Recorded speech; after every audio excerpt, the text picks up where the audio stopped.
with the announcement of your Oscars nominees.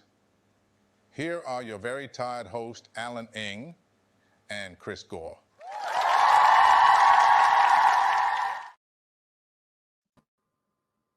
Alan, we're here. Oh, yeah. Hey. I made it on time. I was expecting to be here on time. Oh, my God. Yeah, okay. First of all, thank you for everyone who's actually watching us live.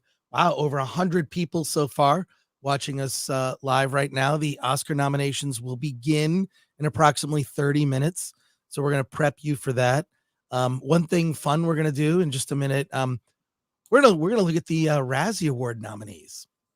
But before that, your comments and questions. I just want to say shout out to everyone, not just in Detroit, but Detroit Lions fans all over the country and the world. The Detroit Lions won their second playoff game. They won the division, and they will be going on to the NFC Conference Championship game to beat the San Francisco 49ers. I'm very excited.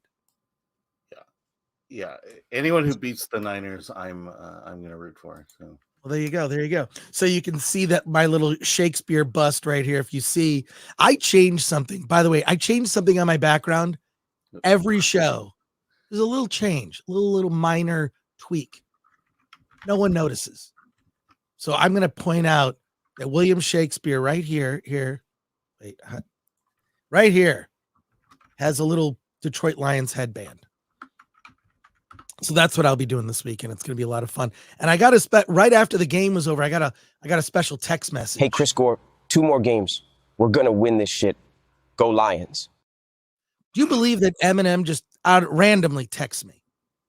Yeah, who'd believe that? Right. Yeah, no one would believe it. Of course, that's our guy Leo Cody, who also made the thing with Morgan Freeman to intro the show.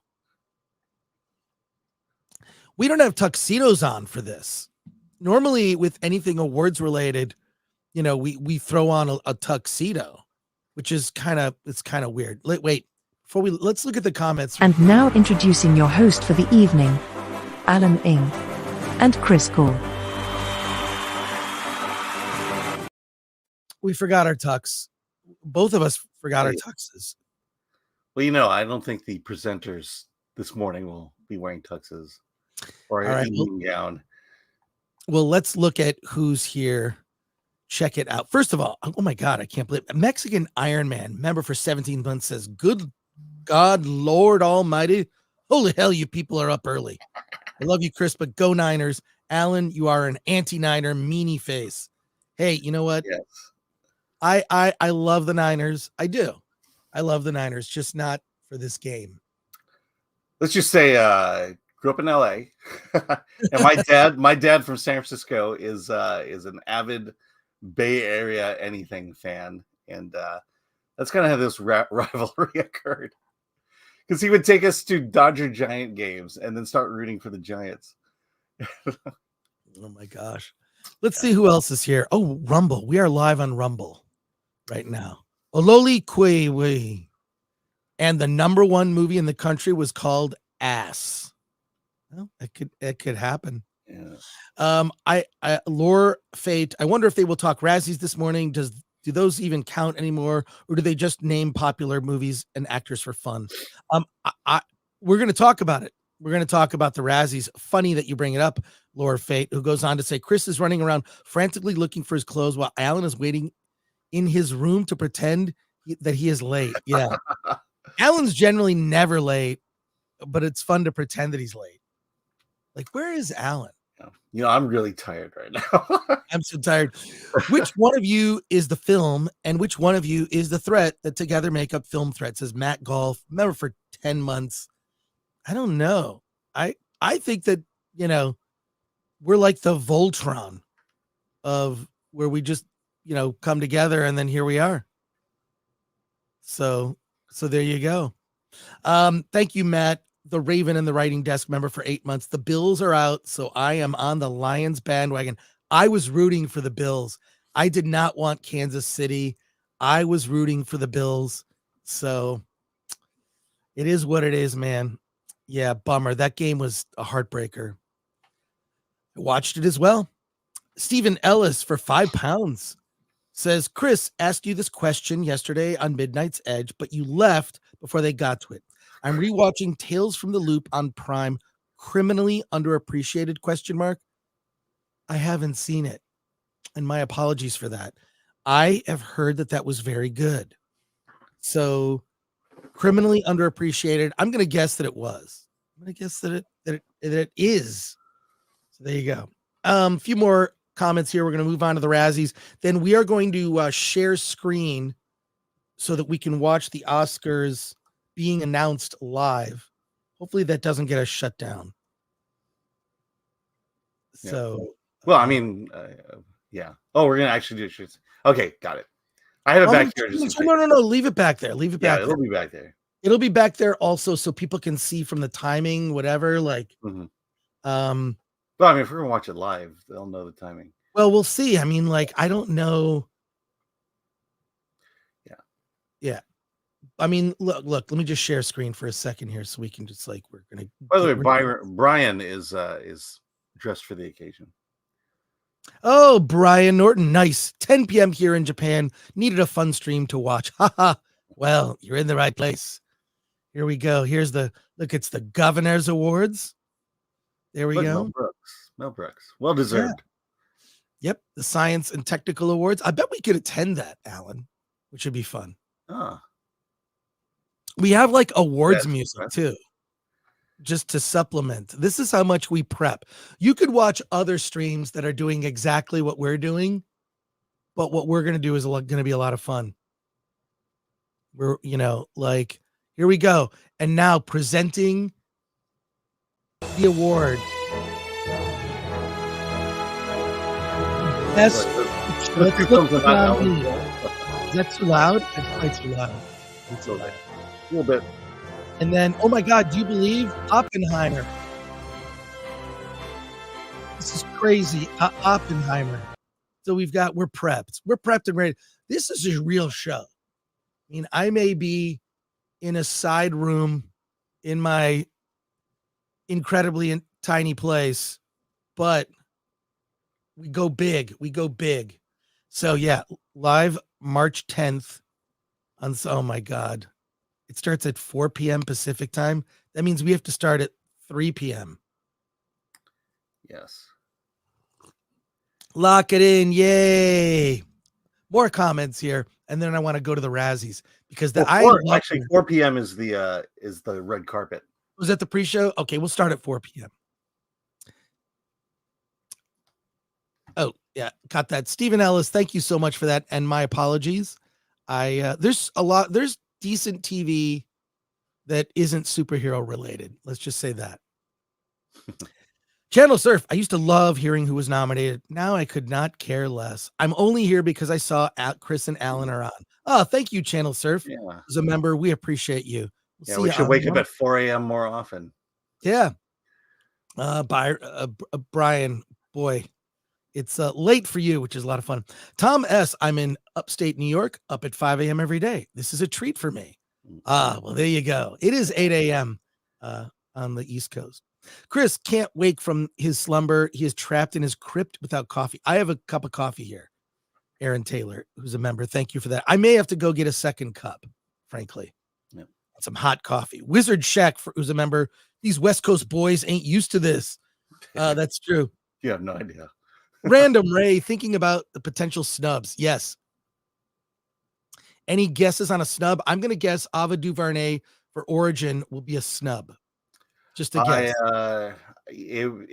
The campaign for that was very horrible. And yeah, I agree. I wouldn't necessarily call it a snub because the talk about that film was just not there. It got snubbed. I mean, wasn't even talked about at the Golden Globes, Critics' Choice. Yeah. I think the biggest surprise is if Godzilla -1 gets into Best Picture. That would be interesting if Godzilla. I have tickets to see Godzilla -1 minus color on Friday. It's not on Thursday, oddly. I have Thursday tickets. How do you have Thursday? Okay, well, we'll talk about it on that Friday. mean, I've seen the trailer. I've seen Right. it looks great. Oh, well, okay. So if you go to Glendale, you can see it on Thursday. Oh, that's interesting. Yeah, Okay. I'm seeing it in Rolling Hills. There's only 2 theaters showing on Thursday. Rolling Hills and Glendale. I am seeing the Ian McShane film American Star, and I will talk about it on Friday. We're going to talk about all the movies opening on Friday, and then we have a Wednesday show tomorrow. Yeah. We're going to be talking about Sundance. I've seen a couple. I have to start cramming in Sundance films once Wednesday happens tomorrow. Yeah, it's interesting. There's a documentary about Christopher Reeve. Yeah, which I'm very excited. Hopefully you'll see it. I don't have access to Sundance. I don't think it's available online. The Devo doc is not available online. All the good. Well, we'll talk about the movies we weren't able to see. Yeah. Eric Melnibone has become a YouTube member. Elric Melnibone of Melnibone. Thank you, Elric. Please, apologies to you for my early morning pre-coffee pronunciations. 200-watt studio for 2. The Marvels will get snubbed. Go G-1. No, it'll probably get best visual effects because they're so awesome.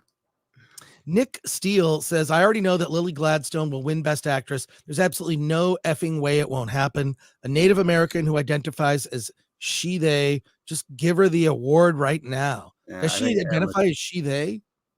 Yeah, I don't know. But I think Emma Stone has a good shot at winning it.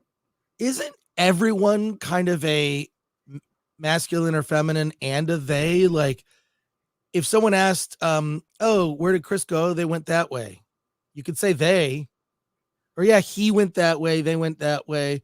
Like, where would Chris and his friends go? They went that way. I always think they as plural. As plural, yeah. Yeah, it's weird. We used to think that. I don't know. Let's keep subverting language. Give it up. Yay. Alan Horkin, I'm going to try and watch the Oscar stream in a separate browser tab, but I'm here for the commentary first and foremost. Awesome. Well, let's get right to it. I'm going to share screen. We're going to talk about, Alan, we're doing this. We're doing it right now, Alan. Okay, don't take that out of context. Do not take that out of context. Here we go. The Razzie Award nominations have been announced. The Razzies are, of course, a kind of a fun awards where they announce the worst films of the year, worst performances. Film Threat actually was a sponsor of the Razzies back in the 90s. I co-presented worst film of the year. It was in the early 90s. We gave them a big check. I think we paid them $1,000 to sponsor the event.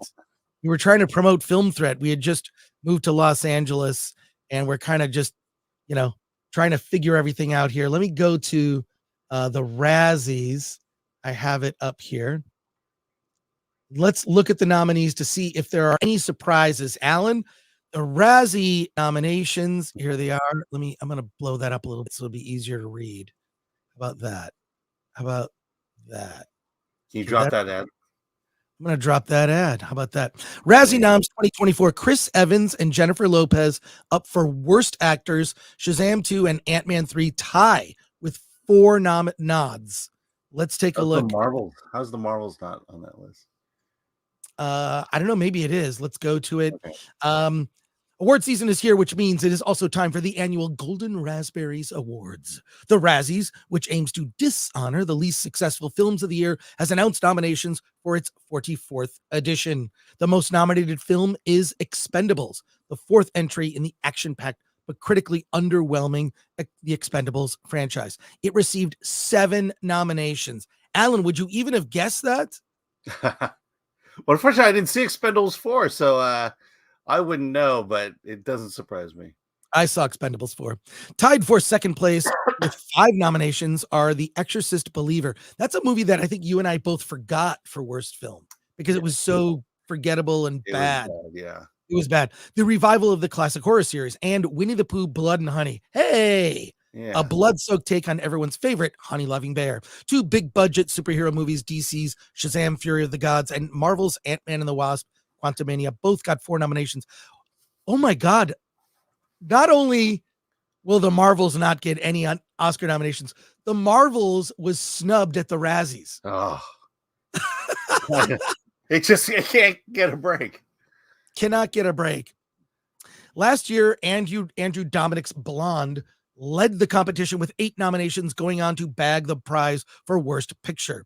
The group also felt compelled to issue an apology last year after nominating then 11-year-old actor Ryan Kiera Armstrong in the category of Worst Actress for her performance in the horror remake Firestarter. The nod was met with sharp criticism, with original Firestarter star Drew Barrymore saying, "It makes my blood boil." We believe a public apology is owed Ms. Armstrong, and we wish to say we regret any hurt she experienced as a result of our choices. Razzie's founder, John Wilson, wrote in a statement, I met John at that Razzies that we did in the early 90s. I can't believe this. Congratulations to him for still doing it. I love it. I love it. Who would think that when I was a kid that I would still be doing Film Threat, a kid in the 80s, and I'm still doing Film Threat? What am I doing? You know, YouTube was very old-timey back then in the 80s. Old-timey YouTube. It was black and white. We used a pinhole camera. There were no super chats. It's very old. It was the old west of YouTube. Yeah. I mean, you had to wait a week for it to get developed. You had to develop the film and then upload it to YouTube. I'll have to dig up some of those old shows from the 80s that we did for YouTube. It doesn't exist. I'm just kidding, of course. Yeah. So we have never intended to bury anyone's career. It is why our Redeemer Award was created. We all make mistakes, very much us included. Since our motto is own your bad, we realize that we ourselves must also live up to it. Let's look at that. Let's actually skip over this, and we're just going to go right to the nominees. That's yeah, and that's not even. How is that the story of this year? That's my right. No, I'm gonna read this real quick. We gotta get through this because Oscar noms in 12 minutes, folks. The Razzies also found itself compelled to issue another act of penance last year, naming a special award to Bruce Willis, with numerous direct-to-video actioners in recent years. So funny they call it direct-to-video. That's not a term that anyone uses. It's direct. It's like VOD. His movies come out on VOD. The actor had streaming. That's how it, or streaming, whatever. The actor had become such a Razzie regular that the award group created a category of worst performance by a Bruce Willis in a 2021 movie. Sounds like something we would do. After Willis and his family publicly disclosed the actor's struggles with aphasia, a language disorder that causes brain damage, the Razzies rescinded the award. Founded in 1981, Razzie nominations are now determined by a select committee before ballots are issued to the membership. And okay, this is what I love about the Razzies. That's why I want to read this. Anybody can become a voting member of the Razzies by paying an annual fee of $40 or a lifetime membership of $500. Even with those funds rolling in, though, the organization's antiquated official website seems to be formatted for internet users from more than a decade ago. Oh my God, I'm going to go to this. Wow. Thanks, Variety. I don't mind. It's cool. Here's the full list of nominations. Okay. Let's go through these. Yes. How are the Marvels on that list? Okay, let's go. Yes. Okay, for Worst Picture, The Exorcist Believer, Expendables 4, Meg 2, The Trench, Shazam, Fury of the Gods, Winnie the Pooh, Blood and Honey. I think the Marvels was snubbed. Yeah. I think it was snubbed. You could have dropped Winnie the Pooh, and Shazam was a better movie than the Marvels. Yes. Let us continue here. Worst actor: Russell Crowe, The Pope's Exorcist, Vin Diesel for Fast X, Chris Evans, Ghosted. That movie was terrible. Jason Statham, Meg 2, The Trench. I like Jason Statham. That movie was a bad movie. Yeah. John Voight for Mercy. I don't think I saw Mercy. I didn't either. Worst actress: Ana de Armas, Ghosted, Megan Fox, Johnny and Clyde. Oh my God. Johnny and Clyde, that's a movie. Clearly we haven't been doing our jobs, Alan, because we're not like because we didn't see every single movie that came out see every single movie that came out last year. Salma Hayek for Magic Mike's Last Dance, that was bad. Jennifer Lopez, The Mother, and Dame Helen Mirren for Shazam, Fury of the Gods. Again, how's the Marvels not on that list? I agree. Worst supporting actress, Kim Cattrall, About My Father, Megan Fox, Expendables, Bai Ling for Johnny and Clyde. I love Bai Ling. I follow her on Instagram. You should follow Bai Ling. That's all I'm saying. Lucy Liu, Shazam, Fury of the Gods, and Mary Stuart Masterson for Five Nights at Freddy's. I like Five Nights at Freddy's. Any comments on that? Yeah. Again, Marvel's not on the list. Yeah. Wait, I'm having trouble finding the Oscar nominations. The what? It says it's going to be announced. I don't know. We'll find it. Okay. Oh, shoot. Sorry about that. Oh, Did you hear that? Start in 9 minutes. Start in 9 minutes. My apologies. Yeah. My apologies, folks, for that. Let's continue to go through. There's a timer now on the. Oh, that's good. That's good. Oh my God, the Razzies website looks like the old first version of the Film Threat website. The first version of the Film Threat website launched in 1996. Yeah. I'll show it to you. You actually had to hand code it. It was HTML. Yeah. It was weird. I remember like going, that's how you would have to italicize something. What a pain in the ass. You can't just highlight it like in Word. Yeah. Anyways, we're supporting actor Michael Douglas for Ant-Man and the Wasp, Quantumania. Mel Gibson, Confidential Informant. Bill Murray, Ant-Man and the Wasp, Quantumania. Wow, Ant-Man and the Wasp is getting a lot of love here. Franco Nero as the Pope in The Pope's Exorcist. Sylvester Stallone, The Expendable. He's barely in the movie. Let's see. Worst screen couple, any two merciless mercenaries from Expendables 4. Any two money-grubbing investors who donated to the $400 million remake rights to The Exorcist. This is funny. Yeah. Anna de Armas and Chris Evans, who flunked screen chemistry and ghosted Salma Hayek and Channing Tatum for Magic Mike's Last Dance. Pooh and Piglet as bloodthirsty slasher killers in Winnie the Pooh, Okay. Blood and Honey. Again, Ms. Captain Marvel and her husband. How is that not a? Yeah, that Not was on the list. another no chemistry. Worst prequel, remake, ripoff, or sequel. Ant-Man and the Wasp, Quantumania, The Exorcist Believer, Expendables. Did these people see like 5 movies this year? I know. What is this? I mean, I agree with all these choices, I mean, but, like Winnie the Pooh, Blood and Honey. It's an indie film, for crying out loud. but first of all, I love it. I think that you know what happens with the Razzies is someone will show up who's famous to get the award as a goof. Oh, that's true. It's possible like Chris Evans would just go, forget it, I'll just show up. Didn't Sandra Bullock do that? Or Yeah. Every year they'll get someone really famous to show up to go, whatever, this is fun, I'll take it. Chris Evans should go. Chris Evans should be in that new Captain America movie that they're making. He should be. Yeah, so okay, let's move on. Or at least the Fantastic Four movie. Worst director, Reese Frake Waterfield for Winnie the Pooh, Blood and Honey. David Gordon Green, The Exorcist Believer. Peyton Reed for Best Director, Ant-Man and the Wasp, Quantumania. Scott Waugh for Expendables 4. And Ben Wheatley, Meg 2, The Trench. I don't disagree with any of these choices. I just think that they missed the Marvels. Well, let's face it. Of all these, the makers of Winnie the Pooh, Blood and Honey will most likely be there. And someone famous, you just watch. Someone famous will show up. Worst screenplay, The Exorcist Believer, Expendables 4, Indiana Jones and the Dial of Can I Go Home Now? I'm reading the text, by the way. That's not me making a joke. That's what's on in Variety, actually. And Shazam, Fury of the Gods, and Winnie the Pooh, Blood and Money. Read more about the Razzie Awards. Are there more articles? Probably. Yeah. No, that's it. Let me show you the Razzies website because what the heck? Why not? And by the way, I need to compliment you. Filmthreat.com is on fire right now. I was looking at it over the weekend. Reviews of Slam Dance movies, Sundance movies started hitting on Monday. Yeah. I mean, it's on fire. I see all the chatter. We have this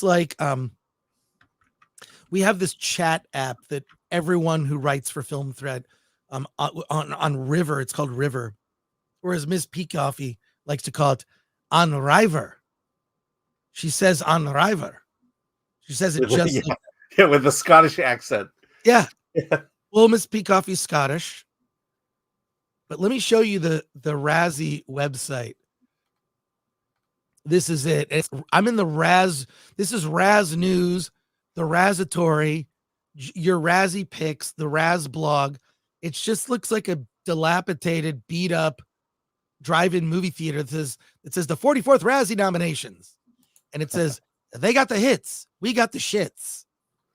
So it's at razzies.com. You can just go to razzies.com. And I guess they have merch.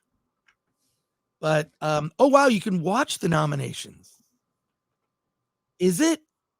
Oh, it's on, the Razzies has a channel. Oh, hey. Maybe I And need they did like a little 1-minute video.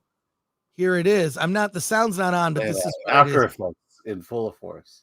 Look at that. I love it. Okay, what drive-in is that? Because I used to go to a drive-in, the Pacific Vineland Drive-In. So there you go. Look, there's the visual representation of all of it. Razzie noms. Look, I love it. This is great. If you're looking at this, basically just what I said now, but in video form. So, but it looks like these are mostly movies from the first half of the year. Did they not see movies from the second half of the year? Yeah. Come on, Razzies. I know it's all good, but that is an abandoned drive-in thing. I didn't realize the Razzie Awards is literally a giant raspberry. I'm looking at it. Are you looking at this? No, I'm trying to subscribe to the website or to the Anyways, so well, maybe there's other kind of merch. I was looking, I'm gonna be honest with you. I was looking for Dune merch. And there's not a lot of it. If you want to get some Dune merch, there is not a lot. So there you go. There are your Razzie nominees. I'm very excited. Let's go to your comments. And the awards are like 2 minutes away. Let's go to your comments here, see if there are any comments real quick. Why are the noms this early? I'm okay. 1300 here, says Stephen Ellis. Because it's 8:30 on the East Coast. That's why. Yeah, it's going to be 8:30 a.m. on the East Coast. Trillo Creek Pictures. Do we need to see more of Emma Stone? I think we've seen all of Emma Stone. Yeah. And I'm on the Jeffrey Wright hype train. Loved American Fiction, American Expat in America. Toxic Waltz N8. Most say Poor Things was a Frankenstein movie, but I also see it as a Medusa film because Emma Stone turned my PP to stone. Oh, no. Well, that's good. From Rumble Deeds MN supporter. Hey, y'all. How is Chris up this early? I have an alarm on my phone. It's not just good for making phone calls. Hey, Matthew Smith says, look at all that diversity. Well done, Razzies. And Lord Thoth. Hey, Lord Thoth. They missed the Marvels on purpose. I actually think so, too. I think they missed the Marvels on purpose. So there you go. Because you can't make fun of a child. And that's the Razzies. Get excited. Yay. All right. Time to pivot. Here we go. It's your Oscar nominees announcement special. Let's get ready for the Oscar nominees. Here we go. Alan, are you ready? Yes. I'm going to go to the Oscar website here. They're about to be announced. Yeah, there's a little minute 25. Minute 25. Okay, when it gets to that, I will click over. Right now, it's just a I don't know. Let's actually check on it. Should I check on it right now? Yeah. Well, you should be seeing what I'm seeing back here. Okay. Is it a countdown? Yeah. Oh, there we go. Yeah, there we go. That's it. Oh, here we go. Does everyone see that? We're queued up. Is the audio good? Yeah, I'm wondering, you might have to either lower your audio or we're going to get a loop going if on your lower my audio or your audio? No, your audio. Why mine? Because we get that double loop. No, I should mute myself so we can listen to it. Yeah. Here we go. Here it is. Okay. Live from Beverly Hills, California. Please welcome the president of the Academy of Motion Picture Arts and Sciences, Janet Yang. Good morning from Los Angeles, and for those who are watching around the world, good afternoon and good evening. Welcome to one of the most exciting days of the year, the Oscars nominations announcement.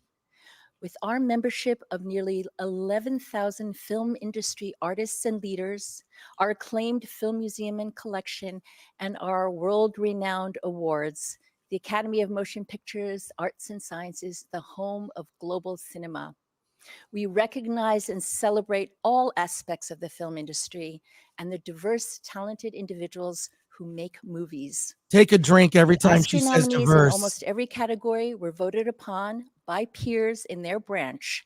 Actors vote for actors, film editors vote for film editors, costume designers for costume designers, and so on.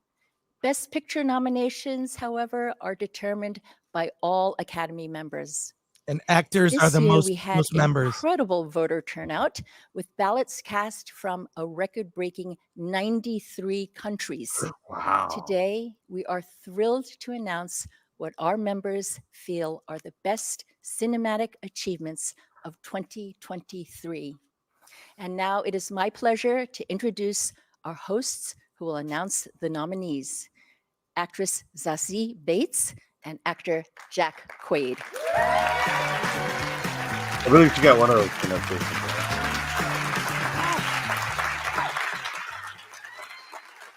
Hello, everyone. I am so honored to be here. How about you, Zassi? Yeah, I'm super honored to be here. 93 countries. And standing here now is such a surreal experience. My little girl self is so excited to be here.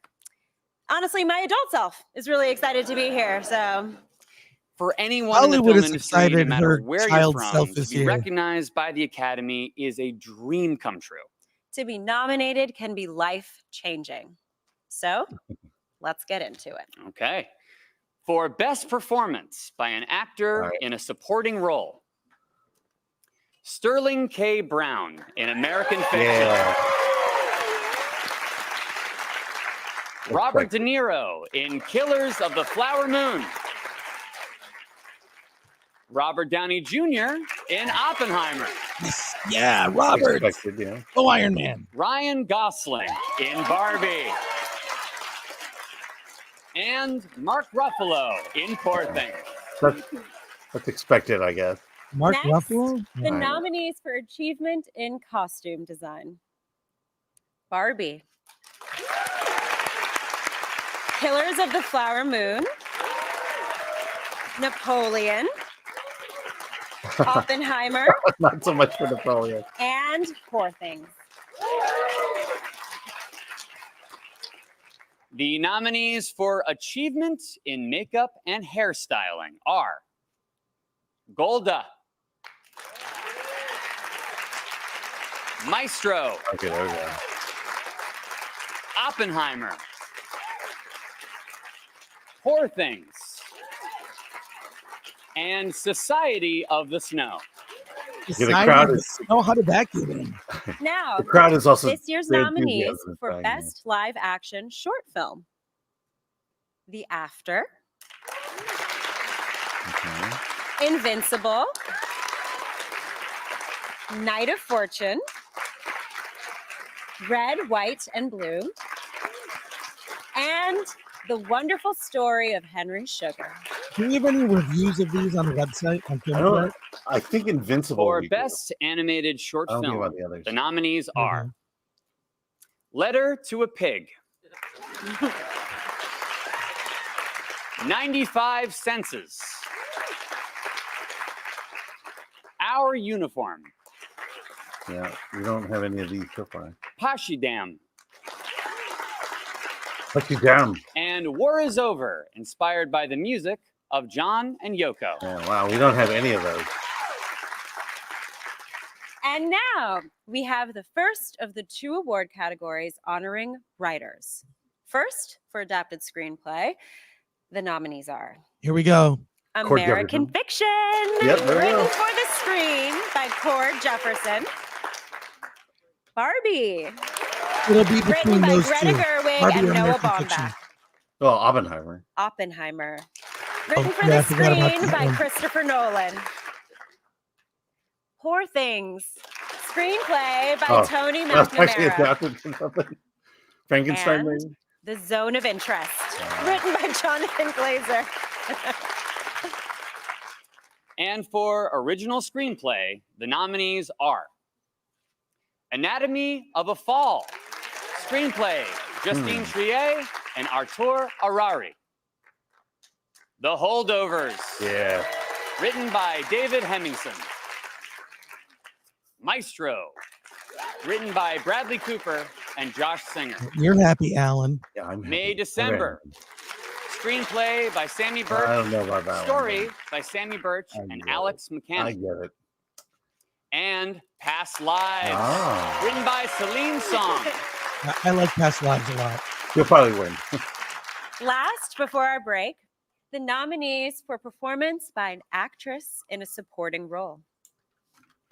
Emily Blunt in Oppenheimer.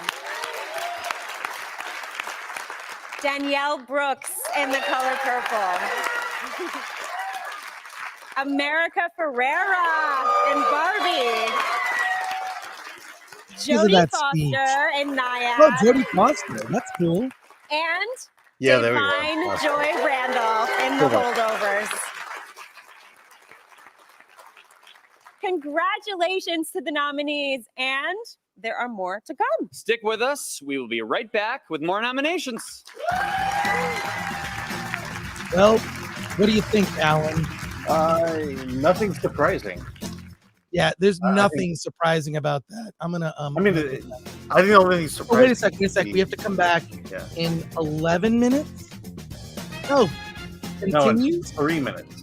In 3 minutes. 3 minutes. Yeah, 5:41. It's 5:38. All right, I'll just mute it. Yeah. For the moment. Well, Okay. so far we haven't been struck with anything. So Yeah, we're not struck, and we have almost 1,000 people watching us live. So smash that like button. Subscribe to the channel if you're not subscribed. well, add Rumble, and we have over 1,000 people.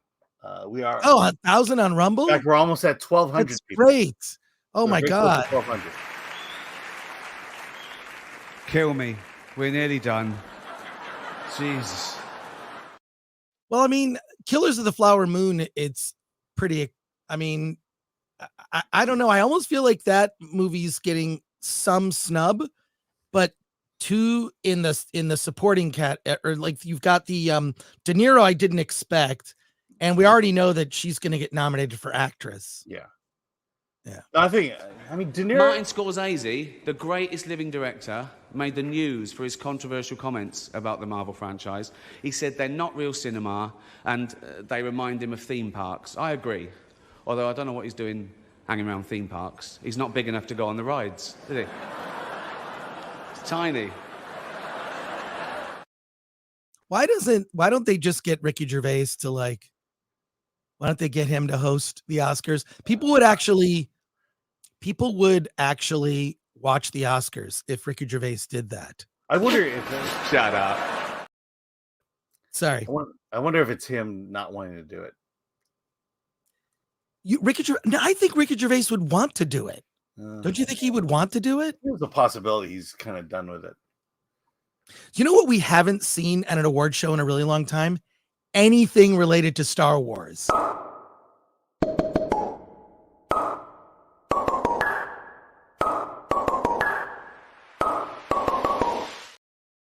And we haven't done that on Film Threat in a very long time. I saw it there and I was like, oh, well, why not? But again, another reminder, subscribe to the channel if you're not subscribed.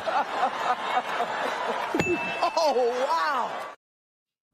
That's what's weird is that the Oscars is kind of known for the slap now, even though that was like 2 years ago. I know. I mean, that was a very crazy. long live stream. That was a long. Oh wait, here we're back. We're back. Hang on. We are back. Seems like we're back.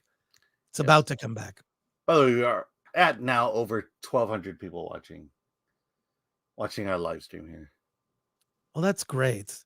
And you're looking at a black screen because nothing's there. Let's go to some comments. Yeah. We'll go through a couple of You can these. see my screen too. They're not back yet. Yeah. Let's see. 200 watt studio for 2. Oh, here we go. Welcome back. Live. Welcome back, guys. Live from the Academy in Beverly Hills, where we have the privilege of announcing the nominees for the Oscars. What an exciting lineup so far. What's up next? The nominees for Achievement in Music, Original Song. The Fire Inside from Flamin' Hot. Oh, hey. And Warren.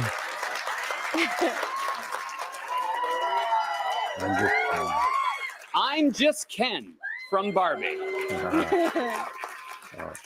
Who's It in the Never crowd? Went Away from American Symphony. Wajaji, A Song for My People from Killers of the Flower Moon. Of course. And What Was I Made For from Barbie. It's going to be I'm Just Ken. Is it one with Next previous up, big award show? The nominees for Achievement in Music, Original Score. American Fiction. I don't remember stuff. Indiana Jones and the Dial of Destiny. Killers of the Flower Moon. Oppenheimer. And Poor Things. And now, the nominees for Best Documentary Feature Film. Bobby Wine, Attack of the People's Doc. President. Did you submit? No, I didn't. The Eternal Memory. No, I've been avoiding that 4 one. Daughters. And that one. To Kill a Tiger. And 20 Days in Mariupol. Yeah. I think we have reviews Next, for 3 of those. for Best Documentary Short Film, the nominees are The ABCs of Book Banning, The Barber of Little Rock, Island in Between, The Last Repair Shop, and Nine and Waipo. Yeah. We have that one. I know we have that one. For Best International Feature Film, the nominees are Godzilla. No. No. Let's see. Io Capitano, Italy. I'm rooting for Godzilla. Perfect Did they Days, submit it? Japan. Nope. That's Japan's submission. Society of the Snow, Spain. The Teacher's Lounge, Germany. And The Zone of Interest, United Kingdom. Hopefully they'll put that back in. Godzilla -1 wasn't And submitted. for Best Yeah, Animated so it can't be Feature nominated. Film, Oh, here are the it is feature. nominees. Animated feature. The Boy and the Heron, Good question. Elemental, Ooh. Nimona, Robot Dreams, and Spider-Man. Spider-Man Yeah. Across the It's Spider-Verse. going to be between Spider-Man and the Boy and the Heron. Yeah. At least Wish isn't Here are on the the list. nominees for Achievement in Production Design. Barbie. Barbie. Poor thing. Oppenheimer. Killers of the Flower Moon. Napoleon. Napoleon. Oppenheimer.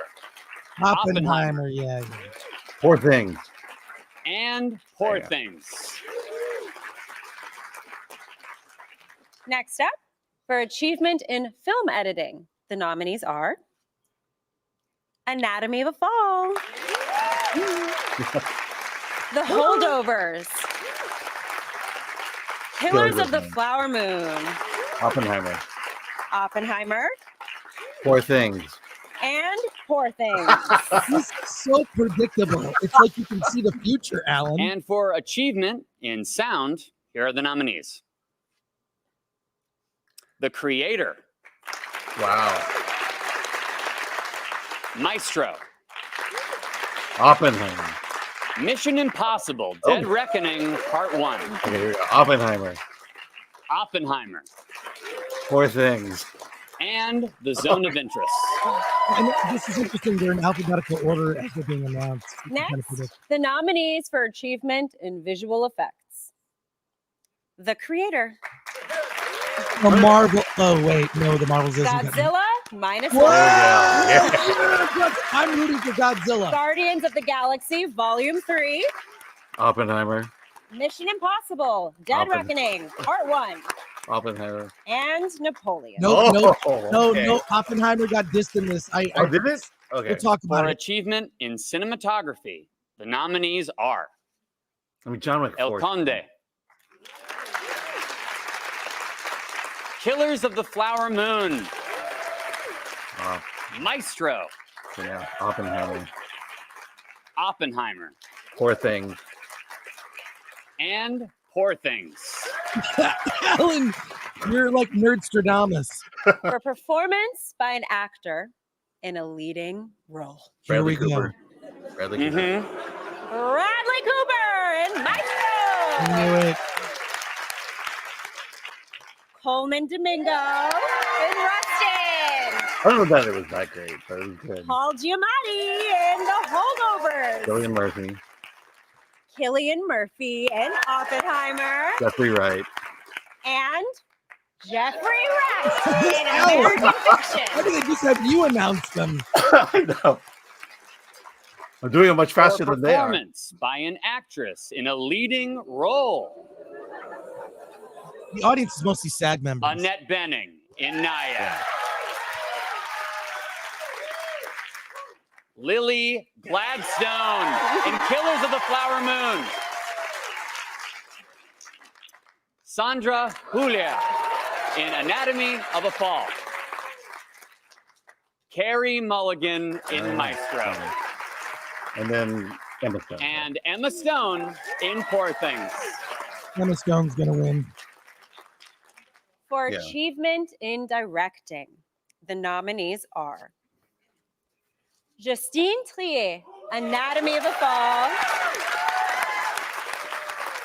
Martin Scorsese, Killers of the Flower Moon. Ooh, so Jefferson got jumped. Christopher Nolan, Oppenheimer. Oppenheimer will win. Yorgos Lanthimos, Poor Things.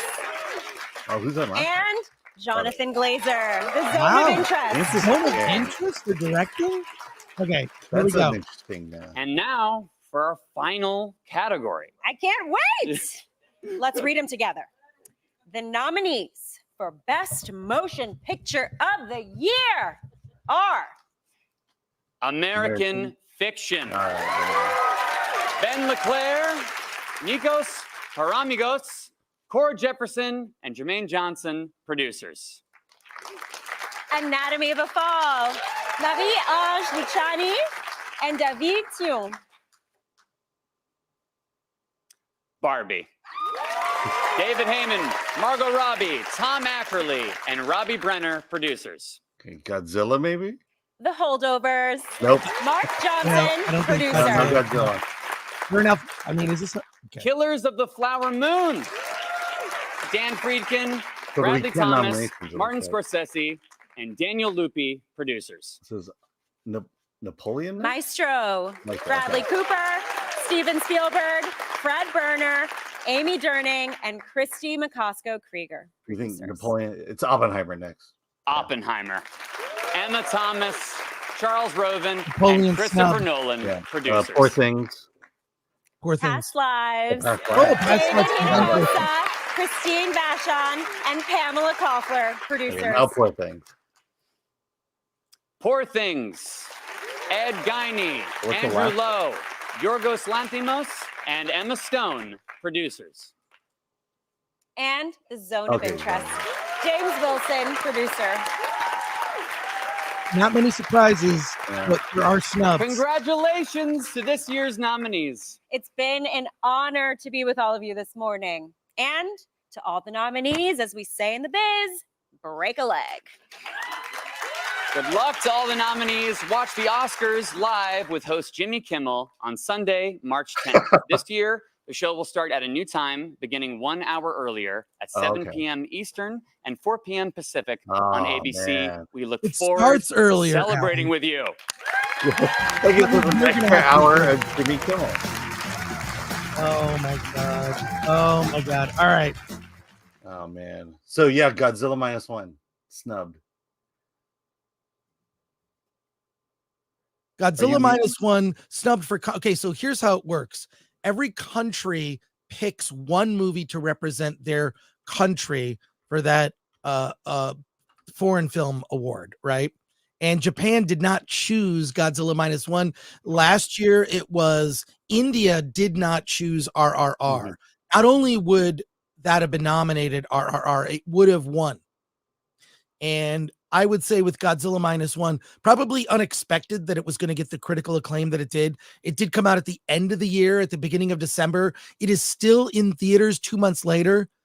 It has exceeded the theatrical run of the Marvels, Godzilla -1. It's still just playing.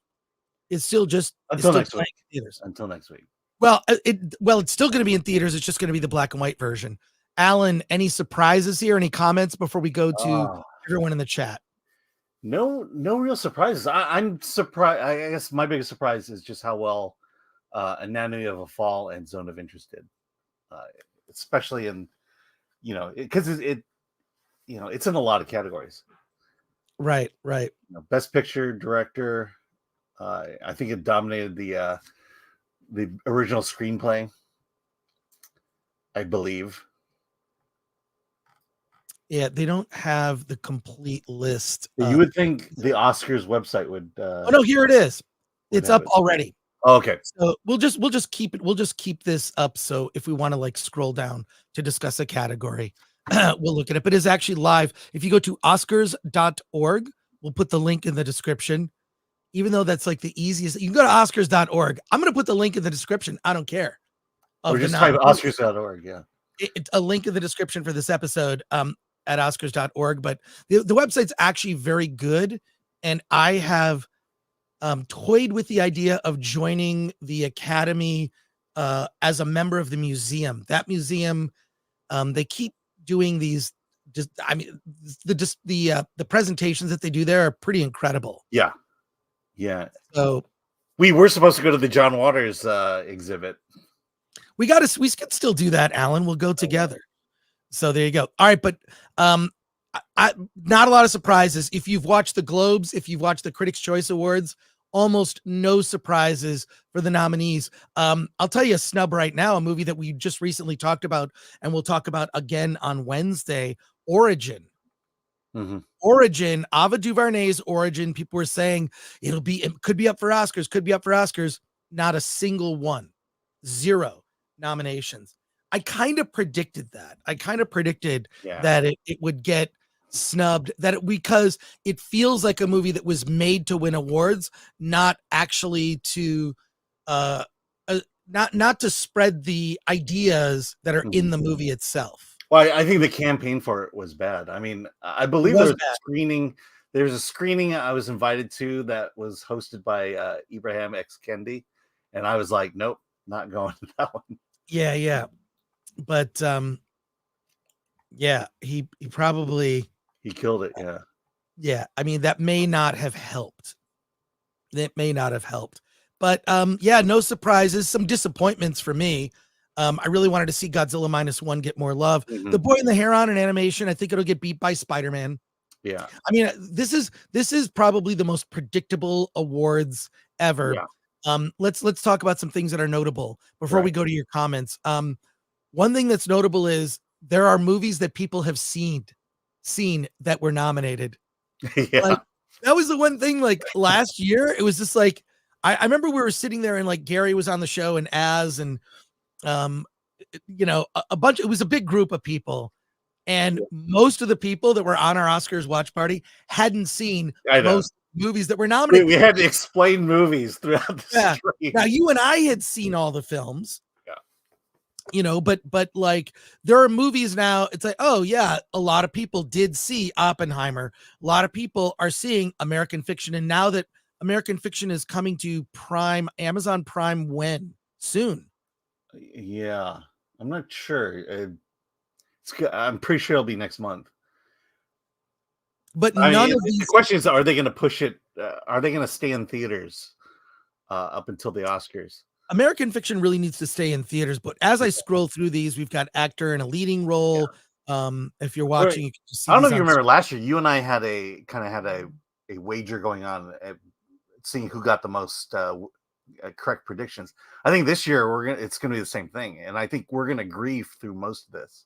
We're gonna agree through most of it, but you and I will for our Oscars watch party, we will do our picks and we will make bets. Yeah, but I think our picks are gonna be very similar as to who's gonna win. I mean, I'm not sure it's gonna be that exciting. Last year, I mean, it was you know, I didn't tie you until the last category. Right. Actor in a supporting role, Robert Downey Jr. won at the Globes. Robert Downey Jr. won at the Critics' Choice Awards. There's no win here. I think he's going to win at the Oscars. Part of it is it's a popularity contest. Yep. So I think Robert Downey Jr. winning for Oppenheimer is like, it's kind of for his body of work. And he's been quoted recently that he's the Iron Man role he put a lot into. He said that like he thinks that that's some of his best acting. The problem is it's in a Marvel film, and so it's gonna sort of get downgraded. It's a Marvel film, like you can't really take it that seriously. And you know, well, he was also trying to resurrect his career with Iron Man. Right. So there were stakes for him.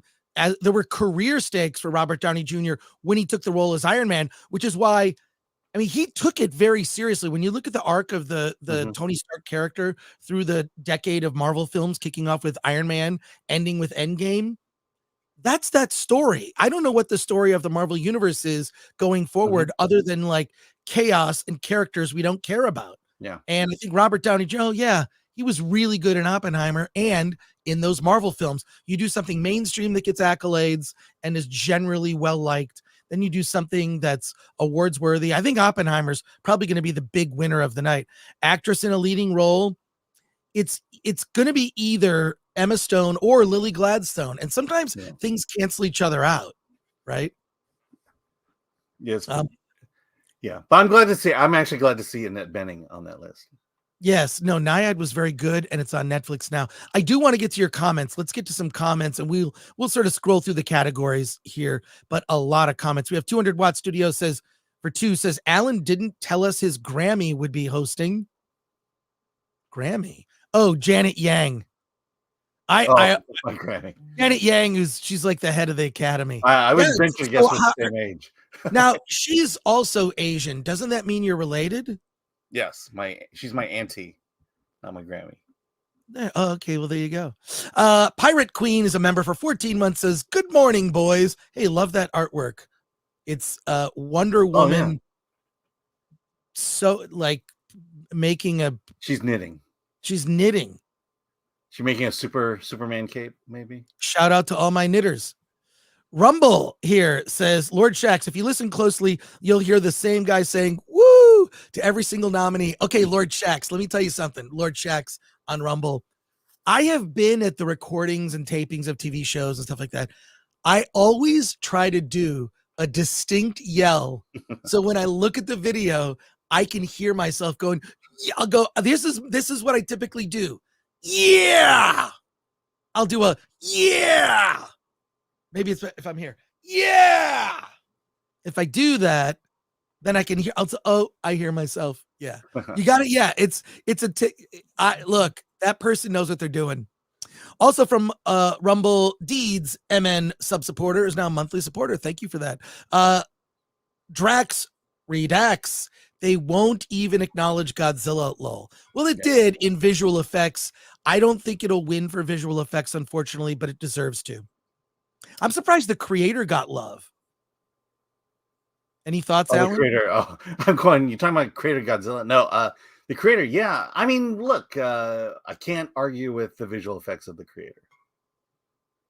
Yeah, I really can't. But Godzilla deserves to win. There's sort of like, here's when I look at the nominees, they're like, well, here's the one that deserves to win that I want to win. Yeah. This is the one that deserves it. But I know because of politics and the Academy and how that works, that this is the one that's gonna win, but this is the one that should win. Yeah, it's kind of like the one I would have voted for versus what I think will actually win. Yeah, it's like this will actually win because the Academy are, I mean, it's SAG members. SAG members are the biggest voting block. So when it comes to Best Picture, it's being voted on by the actors. Really, the actors have the most influence.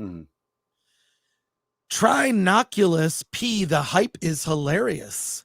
Fedorovsky says, I mean, Oscars were always rigged, but at least the rigging was a little less obvious before, lol. Heinlein, is there an Oscar nominees announcement drinking game? The only drinking game was like, because I see this all the time, it's the most overused word in our culture right now is the word diversity. And I took a drink. I need more coffee. Yeah, diversity is your key word. Well, the question is, will the Oscars be as apolitical as every other award show this season? I don't think it will. Drax Redax, I can't believe the clowns in the audience actually booed I'm Just Ken. Yeah. This is incredible. Yeah, that's pretty weird. Let's Ironically, the 4 of the 5 composers we met at the Barbie party. That's true. But I think Oppenheimer's going to win that category. Elric of Melnibone for 2. Ruffalo got nom for his tweets. True fact. And let's see. Mr. McBee for 499 noticed James Woods was listed as an executive producer on Oppenheimer. Does he get an Oscar if Oppenheimer wins Best Picture? No. I don't know how they work that. I think it's not the executive producer. I think we researched that. Yeah, we researched that. It's the producer, and I'm not sure what that means either. Which but is Christopher Nolan's wife, actually, is the producer Yes, of all of his films, actually. Hey, I really enjoyed Critics Court on Star Wars. Think you can do a Critics Court for Pokemon? That franchise is in a really bad shape, says David Lopez for 499. I don't know that Pokemon is my wheelhouse. Yeah, we're not, we're doing films essentially, and Pokemon is a video game anime franchise. Yeah. Probably not that, but I hear that there's controversy in Poke Heaven. Yeah. So, but thank you. We will be bringing Critics Court returns this year. Ryan Landis, Chris, you're that guy. I know your work. Great stuff. Thank you. Iron Claw snubbed. Yep. Oh, Mr. Fiddledee. Yep, nothing for Iron Claw. That's disappointing. That film deserves something. I only saw Oppenheimer and its sequel, Godzilla -1, plus Iron Claw last year. Well, you've seen 2 movies that are nominated. Me and My Monkey. Thank you, Chris and Alan. Great commentary. Well, thank you. Thanks for getting up so early in the morning. American Expat and American Fiction and The Holdovers were fantastic. The 2 best movies I've seen in the last few years. Yep. Well, here's what's interesting. We were talking about this. People have actually seen these movies, whereas the last several years of Oscars, like what was that movie that won where Frances McDormand poops in a bucket? Nomad. Yeah.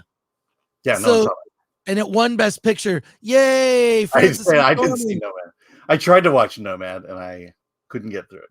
Frances McDormand poops in a bucket. Yay! Bring it on. So, but did she win the Oscar for pooping in a bucket?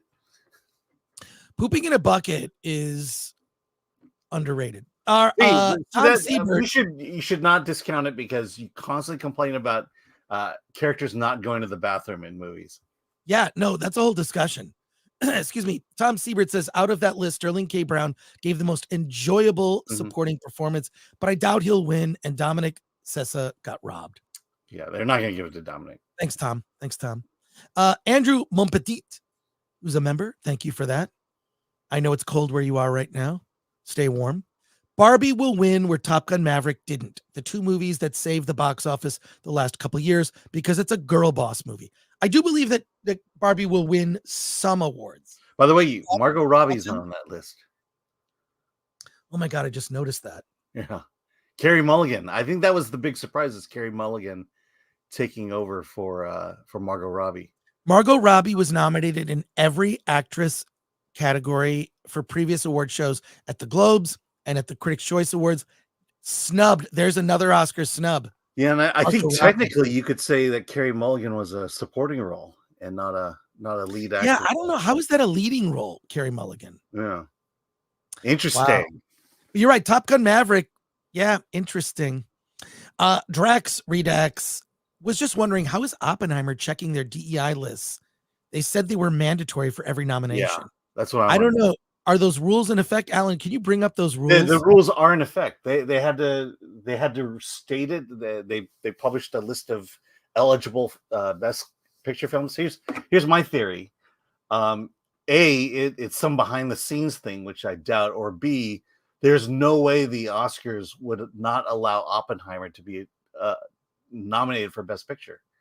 And so I think there was a rule adjustment to get Oppenheimer in. I kind of feel like, just like our Justice Department in the United States, they're just making it up. Mm-hmm. They're just saying, this is a rule, or this is a thing. Yeah. We don't have to follow the rule this for this. Yeah. Because I think I didn't mean to get political. They should tell us. They should absolutely tell us how Oppenheimer qualified for Best Picture, and if it was because of the background, that's fine. But tell us, let us know. Thanks for bringing that up. Tom Siebert says, CDan says Netflix has been throwing around money like water to get Maestro a bunch of nominations. That is true. I don't know. Personally, I think Maestro deserved it. I think Maestro deserves to be in the mix here. Moving on. Thank you, Tom. M. Cock Loser. You can tell it's all SAG members in the audience. They cheered the loudest for minorities and women and very enthusiastic for people like Scorsese. Well, I'll say this. I've actually been in that room when they do it. It's you can just apply as press. I just don't want to get up at 3 a.m, go through security, go. I've been like where that Academy, it's a screening room that's on Wilshire Boulevard. They show screenings of movies there. Yeah. I've been to many events. Yeah. And Netflix, here's what Netflix did just to they hired Harvey Weinstein had this publicist, and I forget her name. She was the one that orchestrated all these Oscar campaigns. That's why they would, so many Miramax movies would get nominated for Oscars. And Netflix just hired this person after everything went down with Harvey. Shout out to Harvey Weinstein. Yeah, I will say Netflix does have the best publicity right now for any. They do, and I just it's not just Maestro that they were pushing; they were pushing everything. I gave a shout out to Harvey Weinstein, currently in jail. I wonder if he's watching. Is he watching? If Harvey Weinstein is watching, could you say something in the chat? But it's so funny because he would be so praised by everyone. Oh, and didn't Meryl Streep introduce Harvey Weinstein as God? Yeah. And then you see so many, like Oprah Winfrey was so buddy with Harvey Weinstein. I think there's a lot people have to answer for in Hollywood for how much they revered Harvey Weinstein and then turned on him like Caesar, bringing their knives out. It's kind of crazy. Yeah, Jennifer Lawrence credited her entire career to Harvey Weinstein. Yep. Jennifer Lawrence, Believe in Yourself, became a YouTube member. Hey, thank you for that. And by the way, if you're a member of the channel, we regularly do giveaways and fun stuff. You can join our Discord to continue the conversation here. Also, I've been posting videos that I just shot on my phone, and I've been doing a bunch lately. So check out, there's a playlist of members only videos, and it's just weird stuff that I film at different events I go to. And I shot footage of you, Alan, at the Barbie party where Ryan Gosling walked right by you. And you didn't, did you see that video? I didn't see that video, but we met. Met Ryan Gosling. Alan, you should become a member of the channel. Oh, yes, I should. You could look at that footage. Thank you, Believe in Yourself, and thank you to everyone who's become a member. Update, Godzilla -1 has won Best Art Direction at the Manichi Film Awards, says Jason Webster. Thank you for that. That's interesting. I think Godzilla is going to get a lot of awards, but they're all going to be technical awards. Considering, and I put out a tweet about this, you can go to my personal Twitter feed at that Chris Gore. There were 35 people who worked on the special effects for Godzilla -1 and 1,000 people who worked on the effects for Ant-Man and the Wasp: Quantumania. Trujillo Creek Productions, Ricky Gervais, he was your friend. I miss Ricky Gervais. I miss Ricky Gervais. He's not dead. No. Seriously, most films are awful. He's not wrong. He's not wrong. Why don't they just get Ricky Gervais? So, if you do win an award tonight, don't use it as a platform to make a political speech, right? You're in no position to lecture the public about anything. You know nothing about the real world. Most of you spent less time in school than Greta Thunberg. So, if you win, right, come up, accept your little award, thank your agent and your God, and fuck off, okay? Everyone was talking about like, or a comment earlier was saying that when they, didn't when like Killers of the Flower Moon, De Niro, Scorsese, people didn't applaud as loudly, which is funny. We were going to do an in memoriam this year, but when I saw the list of people that had died, it wasn't diverse enough. No. It was mostly white people, and I thought, nah, not on my watch. So maybe next year. Let's see what happens. Well, it was interesting to only hear the word diversity one time by Janet Yang. Continuing with your comments, we got a lot of comments here. We still have 1,100 people watching us live. Smash that like button, subscribe to the channel if you're not subscribed. Hey, this is Leo Cody. Hey, boys, texting from Leo. work. You both look really awake. Well, you're a little wrong about the awake part, but Leo does our videos. Leo, along with Glenn Brown, our producer, and first of all, I don't know how Leo did it, but he got Morgan Freeman to do this. With the announcement of your Oscars nominees, here are your very tired host, Alan Ng and Chris Gore.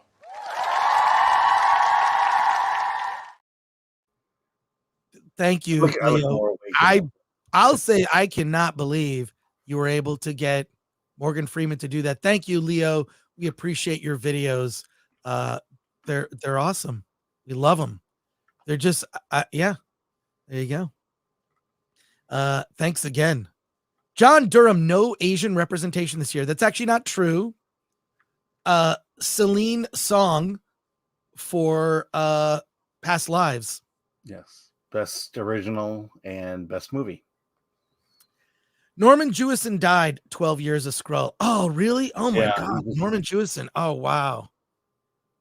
Oh, that sucks. Oh, I want to look that up. Yeah, he announced 17 hours ago. Oh, wow. Yesterday. Yeah. Oh, man. Yeah, Moonlighting. Yeah, and one of my all-time favorite science fiction movies from the 70s, Rollerball, starring James Caan. Sorry, Moonstruck. Did you say Moonlighting? I did. I knew once it came out. I knew once it came out, I was like, oh, I got that one wrong. Wow. Well, pour one out for Norman Jewison. Super talented. Now I want to watch. I want to watch Rollerball. Movies, America for 2. Gervais, maybe French for Balls of Solid Rock, for sure. Elric of Melnibone for 5. Norman Jewison died. Hollywood. We can edit his movies now, like The French Connection. Yay. Yeah, I hate this practice of editing old movies because of stupid people. It really is because of stupid people. We are bending toward the wrong end of the bell curve. The society is. Well, just the idea that we're so fragile that we can't think for ourselves and that we'll be offended by every little thing. Someone at Disney needs to come in and say, we're releasing Song of the South. You can put it in context all you want. Don't change the movie. I love that movie as a kid. Make a damn documentary about how problematic it is. I mean, is it, whatever. We're going to talk about Origin soon. So there you go. Fiddler on the Roof, by the way. Stephen Ellis for £2. Rollerball, watched it the other day. Still great. That holds up. That holds up. And that movie, there's a really interesting scene. You can find it where they go to a digital library and they've just erased certain things. It's like they go to what they imagined in the 70s Google would be, and they're completely erasing certain facts from history on this like digital library. It's frightening. All of those dystopian science fiction movies from the 70s, like Soylent Green and they're all coming true. It's very sad. Yeah. Thank you, Stephen Ellis. Yeah, it's the quiet book burning. Yes, quiet book burning. You're not actually physically burning books. You're just sort of presenting a different version of reality that isn't true. Or slowly slipping them out of existence. Lord Shax from Rumble says Alan could have given this list in his sleep. Fedorovsky, Anatomy of a Fall is an easy pick for them. They probably consider it a feminist movie. Probably true. MK Solid 82, Sound of Freedom was just totally buried by the industry. It's amazing. But I'll say this, Sound of Freedom is on the front page of Amazon Prime. If you go to Amazon Prime, they feature that film.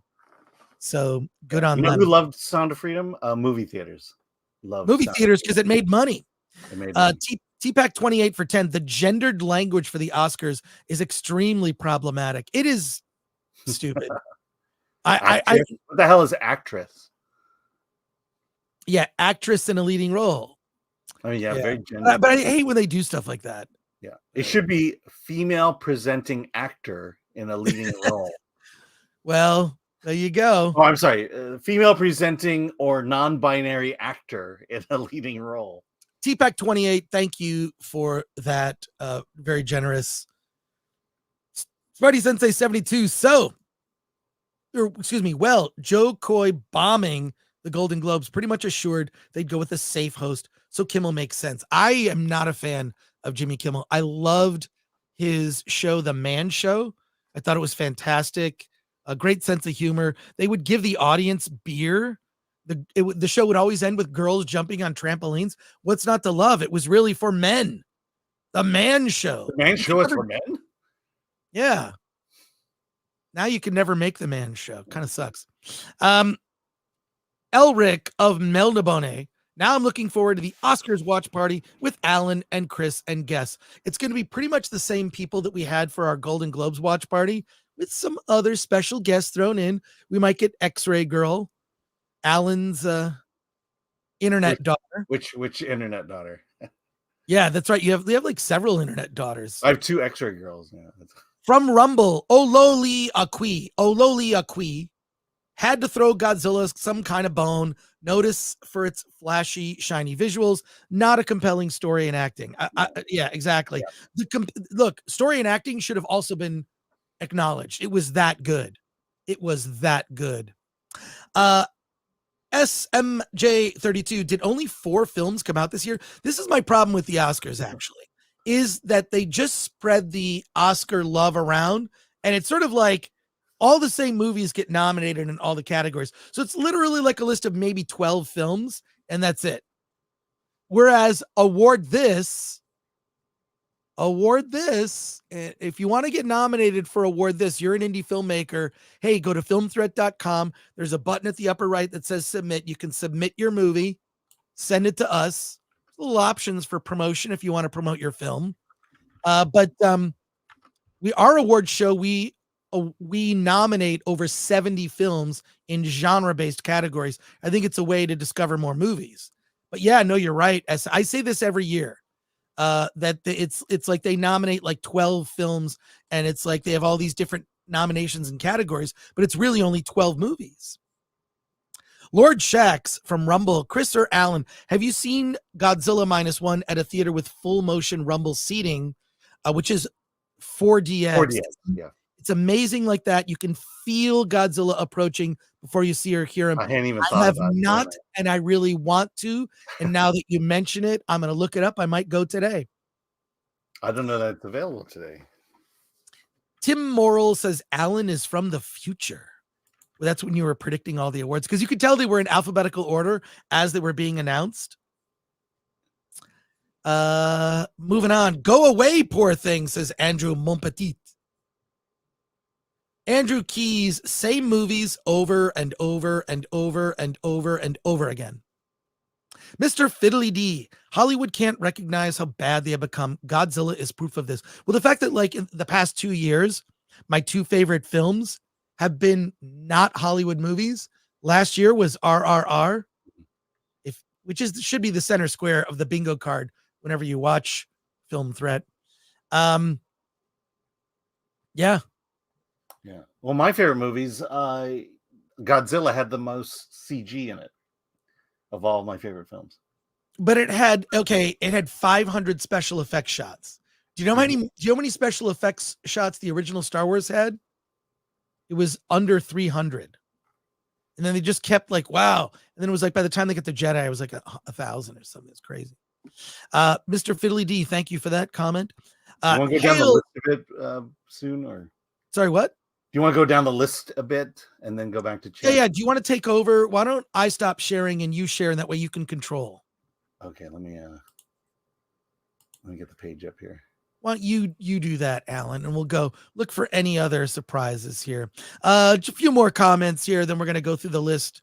And thank you for those of you on the West Coast that are up early. But we have an international audience watching, and we really appreciate you. We really appreciate you. I got to turn off my filter here. Okay. So there you go. I got it. Yeah. There we go. Okay. Did you read that comment already, or? John Platt, hail Frank Gore, Ing the Merciless, and the Film Threat mods in chat. Let's all laugh at Hollywood. Well, that makes sense to me. Makes sense to me.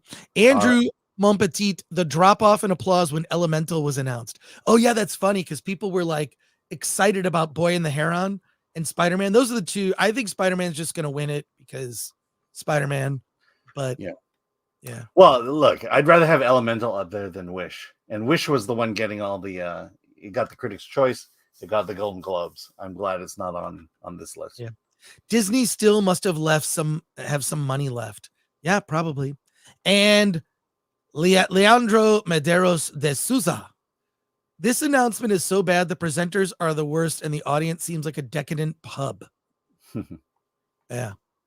But let's go through some of these, Alan. By the way, Spider-Man is in 4DX, and Zone of Interest is back in the theaters, so I may check it out. Well, there you go. All right, let's go through these, Alan. All right, so best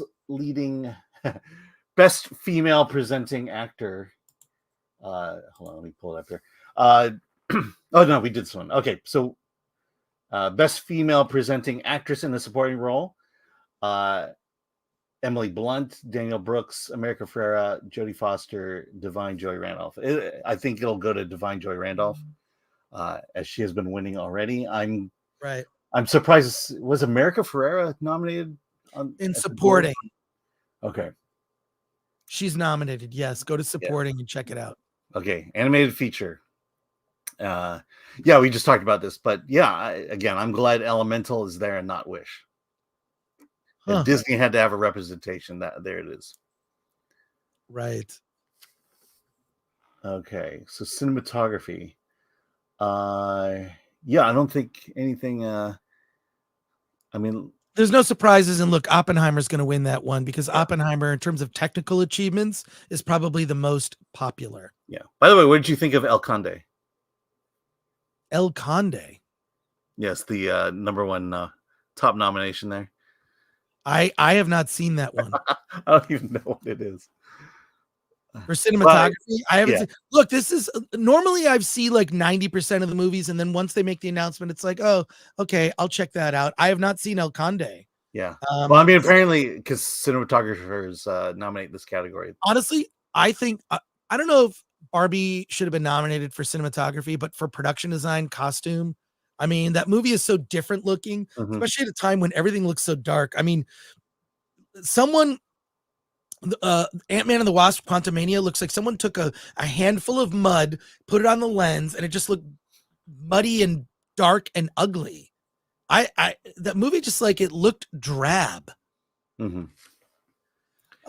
we go. Super chat dropped from Movies America for 2. Ferrera's "Men Suck, Women Rule" rant equals Oscar gold. She basically got nominated because of that speech. She really owes Greta Gerwig like a debt of gratitude because her dictating that speech that got her the nomination. But the weird thing is, if you listen to that speech, you could just like replace it with men, and it's the same speech. Also, it's out of context in that, you know, if you're in a world where women rule, how does that speech resonate to the women in that world? Yeah, it doesn't make any sense, but it's also a good speech about, it's really a speech about what it's like to be human and all the different expectations that are put on you for being human and obligation in life. I actually thought it was a very beautiful speech, but it's not just relegated to women per se. Let's see here. And again, it's out of context. It doesn't make sense in that movie at that time. It was a really good thought that Greta Gerwig had, and she's like, how do I put this speech in a movie? Yeah. It's sort of like she took the director's statement for Barbie and just put it in the movie as something, a monologue that a character would say. Laura Fate says Oscars time and time again prove that they really need an action type category, as those movies never get recognized. Well, yeah, like a stunt category. Well, the MTV Movie Awards, get ready. They always do the fun categories. But look, costume design, Barbie. Yeah. I mean, costume design. Let's give it Barbie credit here. You're taking the vast library of Barbie costumes and outfits and bringing it to screen. I mean, that's an accomplishment. Yeah. Poor Things, what little clothes that Emma Stone is wearing would look very good. Yep. For sure. All right. Directing. I mean, yeah. It's going to be Fire Moon. It's the diversity choice. It's got to be there. For sure. So Oscar. I mean, look. Killers of the Flower Moon fits the Oscar so white, concern. Because I mean, look at that. Of the 5 categories, Killers of the Flower Moon. That's your diversity. You throw in American Fiction. Yeah, technically, I guess you could throw in Maestro as the other diversity picks. How so? Because Maestro's the LGBT. That's right. Yeah. Yeah. Yeah. But I think I think the LGBT community would argue with me about that one too. But why? Yeah, I mean, Oscar so white. Well, thank goodness, Killers of the Flower Moon is there. I you know what? I'm so sick of the Oscar so white thing. You know what? Mm-hmm. It's kind of ridiculous. If you look at the history of the Oscars, there have been there've been years where it has been diverse and years where it has not. And it is what it is. I mean, quite frankly, when it comes to diversity, it's did you make a movie and how good was it? I mean, that's the only judge. That's the only reason you should even be in the category. How good was your movie, and did it come out? If you really want to be diverse, you should nominate some really shitty movies, like some And by the way, I don't mean this as an insult. I love Trauma. I love Lloyd Kaufman. Nominate if you really want. Always qualify for that. If they really cared about true diversity, they would nominate Trauma films or films from Full Moon Entertainment. Shout out to Charlie Band and Lloyd Kaufman, the heads of those companies. I love cheesy movies that don't pander to win Oscars. And I will say this, that was we're going to talk about Origin tomorrow on our Hollywood on the Rocks show. So if you've not, Film Threat does 2 regular live streams, Hollywood on the Rocks on Wednesdays, 1 p.m. Pacific time, 4 p.m. Eastern, and Fridays, 9 a.m. Pacific time, noon Eastern. We do our regular Film Threat livecast where we review movies. I've got a lot of movies to review this Friday, Alan. Yeah. We'll talk about Origin on Friday. We'll save it for Friday because we have a lot to talk about with regard to Sundance and Slam Dance. I got a lot to say about Origin. I can't wait. Directing is going to be Oppenheimer. I mean, look, winning at the Critics' Choice. Christopher Nolan won at the Critics' Choice Awards, and he won at the Golden Globes. He's going to win. Have they done the DGA yet? DGA Awards? I don't think so. Okay, he's going to win. I mean, look, what's going to beat Christopher Nolan here? I'm potentially Yorgos, but I don't think it was. Yeah. I don't think so. I don't think so because look, while Emma Stone, for her bravery, I mean, the movie is Frankenhooker, right? Mm-hmm. You could compare it to a little. It's got a little bit of My Fair Lady meets Bride of Frankenstein in there, but really, if you think about it, you compare it. Someone did a meme, and it's like taking frames out. It's Frankenhooker. is what the movie is. It's like it's if Frankenhooker was an art film, it's Poor Things with lots and lots of there's more nudity in Poor Things than Frankenhooker, quite frankly. Yeah. So there you go. Yeah. I mean, we're going full frontal here. Look, Alan Horkin, NBA So Black. He was a member. Yeah, someone hashtag that. Get that hashtag trending. Yeah. Oscar. I mean, like, the thing is this. I don't like, okay. Our friend Paulie from the Latino Slant has a cracker count. He counts all the white people. First of all, I thought math was your thing, Alan. So that's kind of stealing from you on that. Yeah, but I if you ask me, I couldn't find my abacus anywhere. I'm just tired of division by race. I think it's stupid. I'm so tired of it. I think watch Origin. Watch Origin. Yeah. Cleopatra was snubbed as best documentary, says Elric of Melnibone for 2. Thank you for that. Yes, Cleopatra didn't get it. Jason Webster for 5 says Manami Hamabe did receive a nomination for Best Supporting Actress for her performance in Godzilla -1 for the upcoming 17th Asian Film Awards. Where are the Asian Film Awards? I have no idea. Never even heard of it. I'm going to look it up. Does that exist? Of course you never heard of it. Well, I mean, look, I'm looking forward to because we're going through the Caucasian Film Awards right now. The Caucasian Film Awards are very popular. Yes, they are. They're very popular. Okay, this exists. Is it all in kanji? Where is it? No, they're serving kanji. No, kanji's the Alan. You know what that is. I'm trying to. Asian Film Awards. I just Googled it. I mean, it exists. Here it is. Unveiling on the 13th. They announced their We Tell Story Together. Here we go. The AFA Academy. I don't know what that is. I don't know what it is. Asian Film Awards, AFA. Okay. I really, really, really dislike this separating all of us by race. Yeah, guess what? I've never seen these movies. Never. Yeah. Thank you, Jason Webster, for that. Moving on. What about Poor Things in 4DX? Says John Burkett. That's that's the massage parlor in Koreatown, I think, if I recall correctly. Yeah. Hey, that's not water. Okay.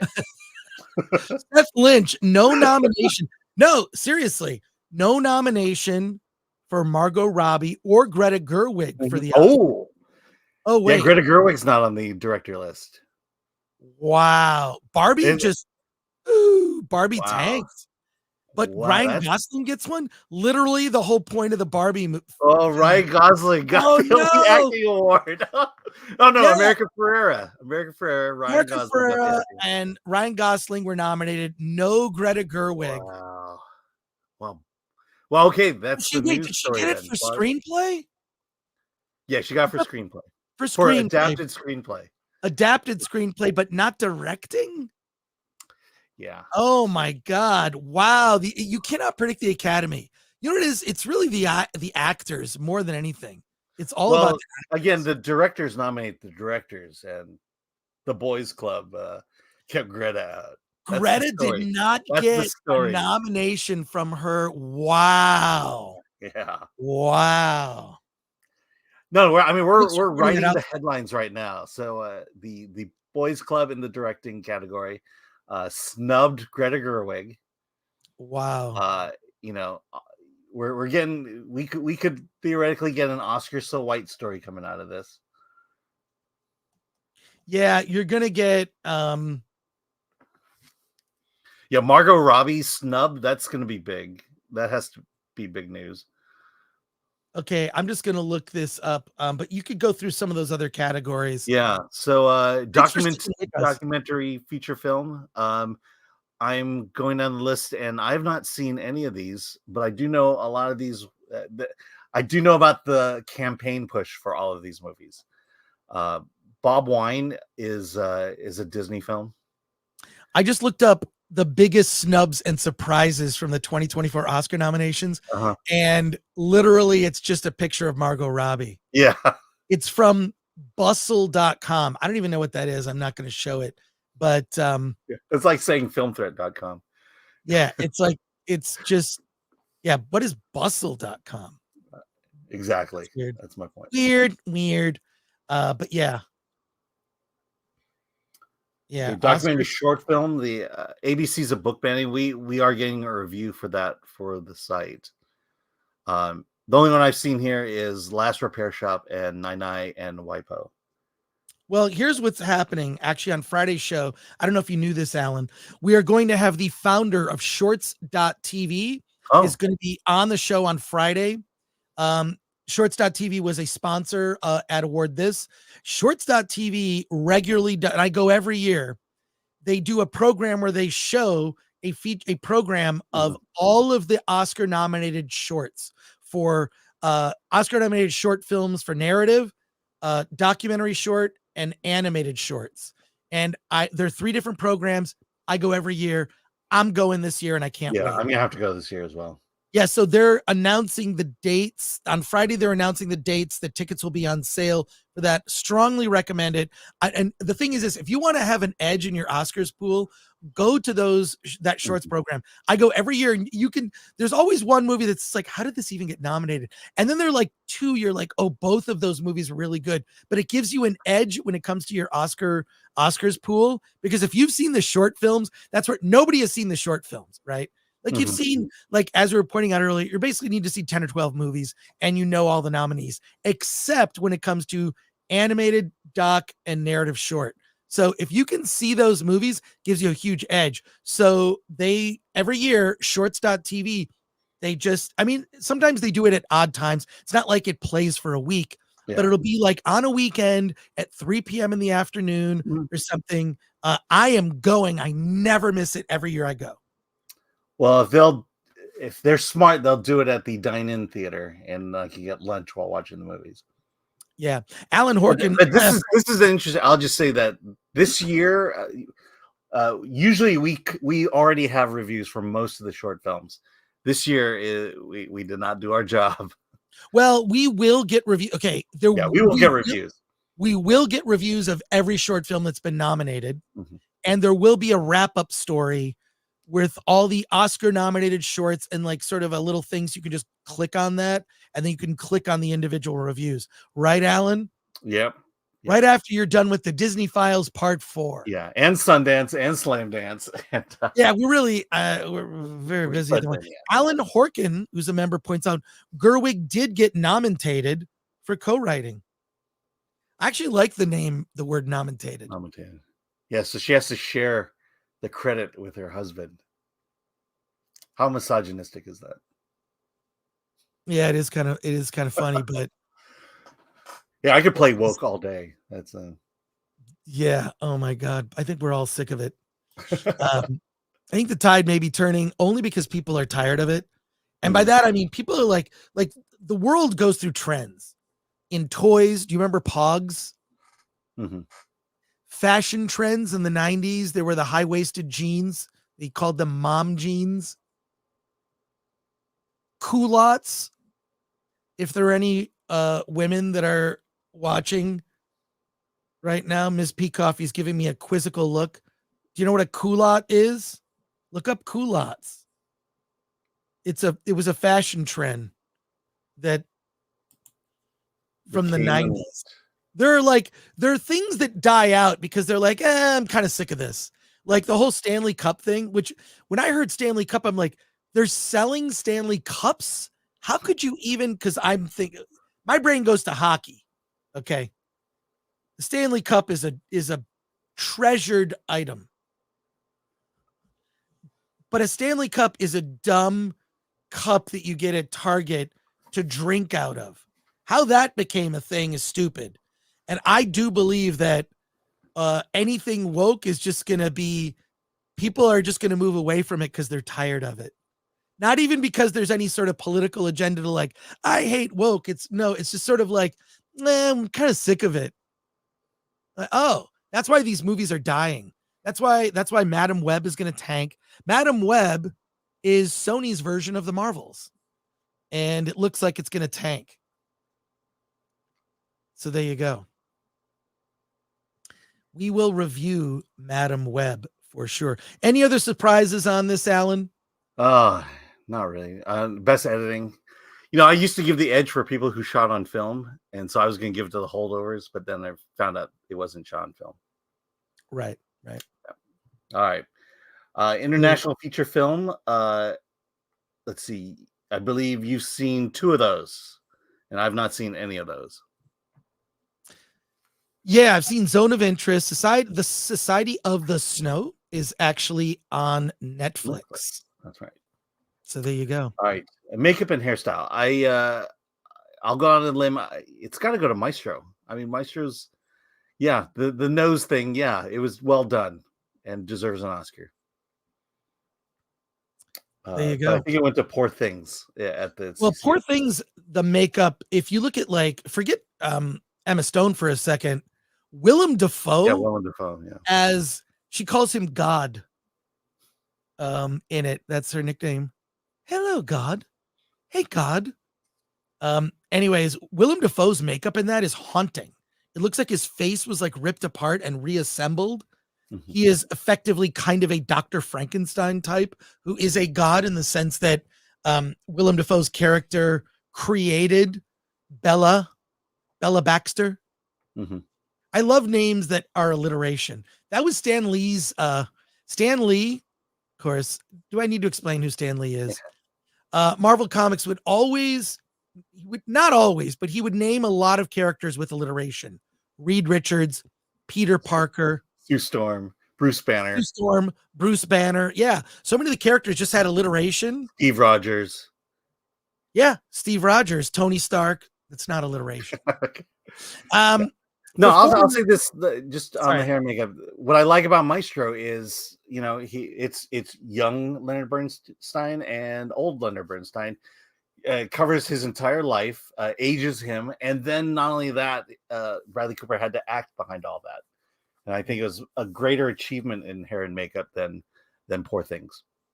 Right. And so that's my personal choice on that. I when it comes to the technical awards, you can just never predict. You can't predict it, yeah. But I do like that people in those categories vote for those categories because they understand the craft. Mm-hmm. So I like that a lot. Red Pilled Rants for $4.99 says, kudos, guys, for streaming so early. 20,000 more subs for Film Threat in 2024. Actually, I would like to get, and I know Alan would like to get 69,000 more subs. Yeah. Am I wrong? Yeah, we want to get to 169 by the end of the year. That's the goal. That is the goal. That is the goal, to get 69,000. Fuck off. Yeah, exactly. Let me see. How are we doing here? Yeah, we are almost at 1,400 people watching us live. Oh, that's great. Yeah. Thank you. Thanks to everybody waking up at this ungodly hour, or for you East Coasters joining us this morning. Wait, did I play this? I love Ricky Gervais. Did I play this one? But seriously, most films are awful, lazy, remakes, sequels. I've heard a rumor that there might be a sequel to Sophie's Choice. I mean, that'd just be Meryl Streep going, well, it's got to be this one then.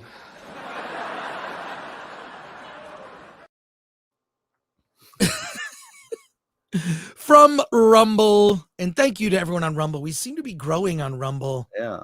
At a greater clip than even on YouTube here. At LEMIDRM. I never thought that I would say this, but biggest snub of the year for me, aside from Godzilla -1, is Tiffany Haddish for Landscape with Invisible Hand. Yes, Landscape with Invisible Hand. New nominations. There was really no Oscar campaign, just to be clear. They mount campaigns for these movies. Mm-hmm.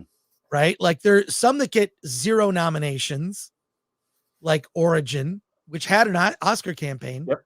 They started late, and it is what it is. But, you kind of you need to spend several $1 million to mount a campaign for Oscars. You have to buy advertising. You've got to court certain organizations like SAG, like the Critics' Choice Awards, like organizations like the HCA, Hollywood Creative Alliance.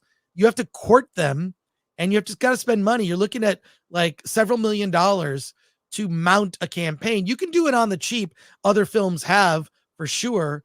But if you're gonna promote a film for Oscars, it's a campaign, and there's money that's spent. It's just like a political campaign. So how long do you stick with it? Do you start in Iowa? Do you go all the way through New Hampshire? When do you sort of cut and run? It is very political. But yeah, Landscape with Invisible Hand was on my list of, wasn't in my top 5, but it was on notable films. Yeah, I think Origin, though, I'll go conspiracy theory here, but I think the woke doesn't like Origin. Oh, really? Oh, why? Yeah, if you really think about Origin, it's not a woke movie. It doesn't push the narrative, and in a weird way, it might actually solve racism, and you can't have that. Well, it says that. I mean, one of the premises of the film is not everything's racist. Yeah, or no, the premise of the film is that American racism is not about race. Right. I mean, they mentioned that twice. Yeah, but it's also, it's like she specifically says not everything is racist. Yeah. There's something else going on. Yeah. It's I mean, it opens. We should talk about this up front, but you know what? Let's save it. We'll save it. Yeah. We're gonna have a really good conversation about Origin on Friday, so join us then. Here we go. Wes Ray, who's a member, says, just noticed Zucker, Abrams, and Zucker have a new book out. Surely you can't be serious about the making of Airplane. You guys should have them on for an interview. Would be a lot of fun. Yes, we should have them on. We're going to have some really good guests coming up. Like, I think our show is getting more and more notice. Mm-hmm. I just corresponded with a publicist. David Duchovny has a movie coming out in February. I'm trying to get David Duchovny to be on the show. I think we're going to get an interview with David Duchovny. It may not be live, but I always push for live. Yes. But if you go to the Film Threat, we have 2 other sister channels. In addition to the Film Threat main channel are live streams and reviews. Mm-hmm. We have 2 other channels. One is Film Threat Trailers, which, oh my God, we dropped a really good trailer today. Go to Film Threat Trailer. Go to the Film Threat main channel, look up Film Threat Trailers. Then we have a Film Threat Interviews channel, which has been on fire. There's an interview with Lucy Lawless there, an interview with who else did recently? Chris Jericho. Yeah, we interviewed Jeremy Piven a few weeks ago. His movie's coming out. And I think 2 years ago, I'm still talking about Stephen Merchant. And I'll just say, we're not guaranteed to get David Duchovny, but just the fact that they're asking us if we wanted to interview him says that we're getting some credibility here. I am getting the director of Amelie. Amelie is coming out and re-release the week of Valentine's, and they're re-releasing it. It's like the 20-year anniversary of Amelie. Is it 20 years? It's maybe more than 20. I believe so. I remember hearing radio ads for Amelie when it came out. Oh my God. One of my all-time favorite French films. I think it is the most successful French film ever made in terms of admissions. The French actually calculate things differently.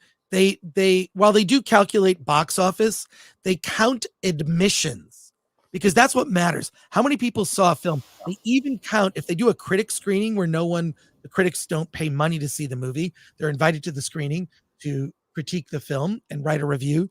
They count the critics. So you have, as a filmmaker, an exact count of the number of people who saw your film.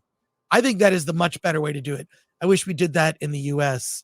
It's such a weird math to get to an approximate number of how many people saw a film. But a film that most people have seen of all time is Gone with the Wind. And oh, by the way, with The Wizard of Oz is coming back to theaters, or not. Yes, it is. And I bought tickets for it. Because I'm a nerd. Thank you, Wes Ray. We appreciate the suggestion. If it's pitched to us, we'll definitely do it. Lore Fate says, thank you to Film Threat for crossing the streaming to Rumble. Wish more people followed your example. Yeah.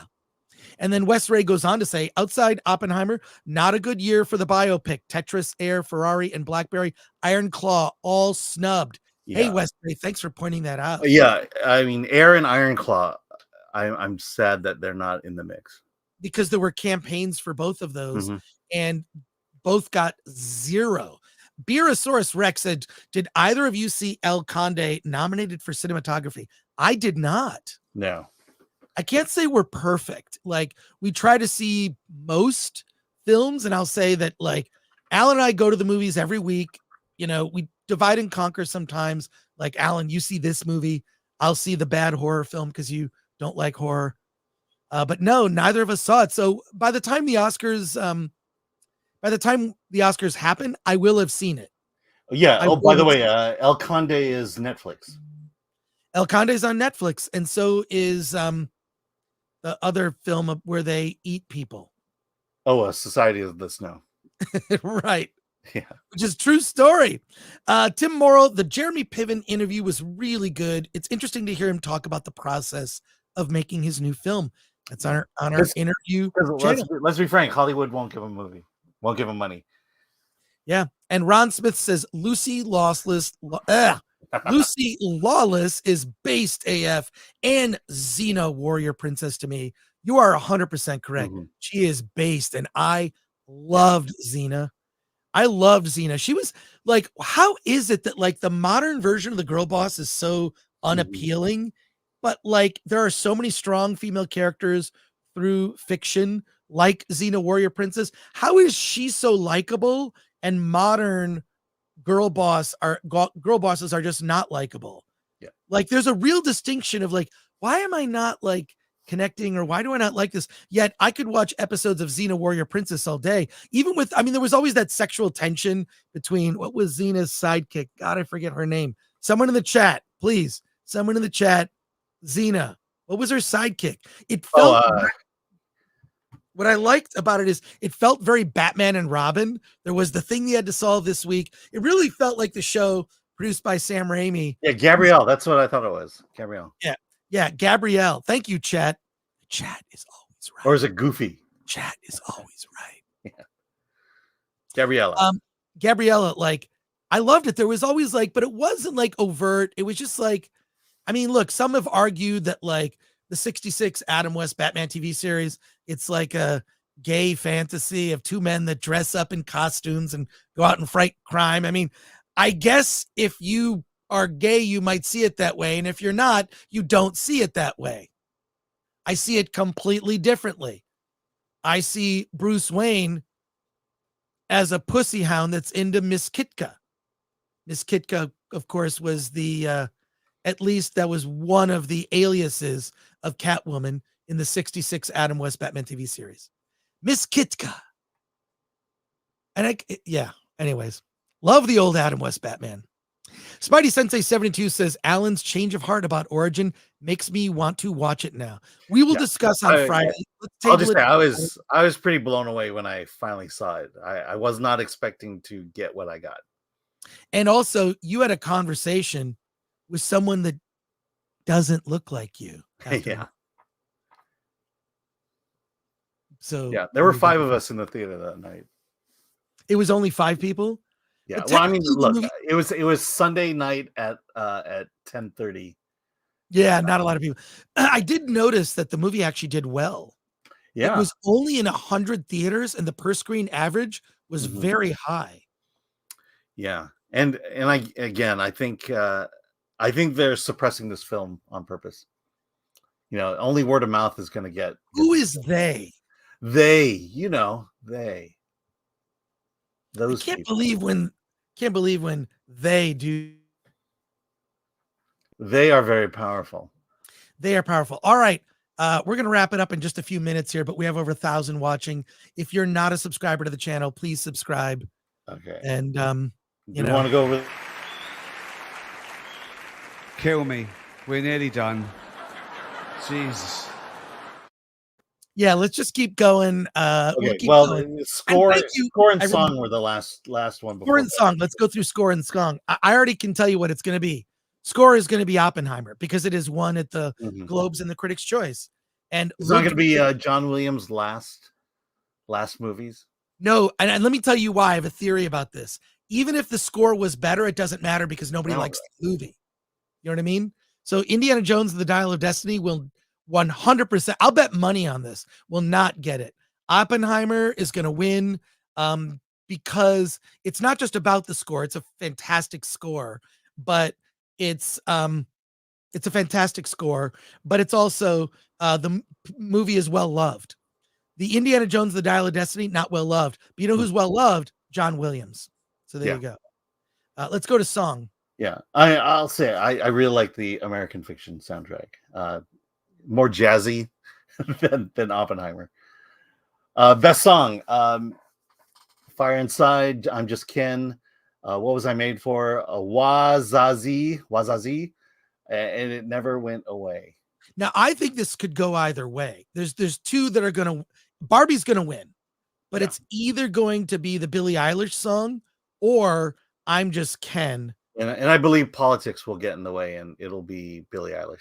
You think it's going to be Billie Eilish and not I'm Just Ken? Yeah, because they're voting right now. So, the chat and the discussion almost disqualified I'm Just Ken from the Critics' Choice win. Well, I'm Just Ken.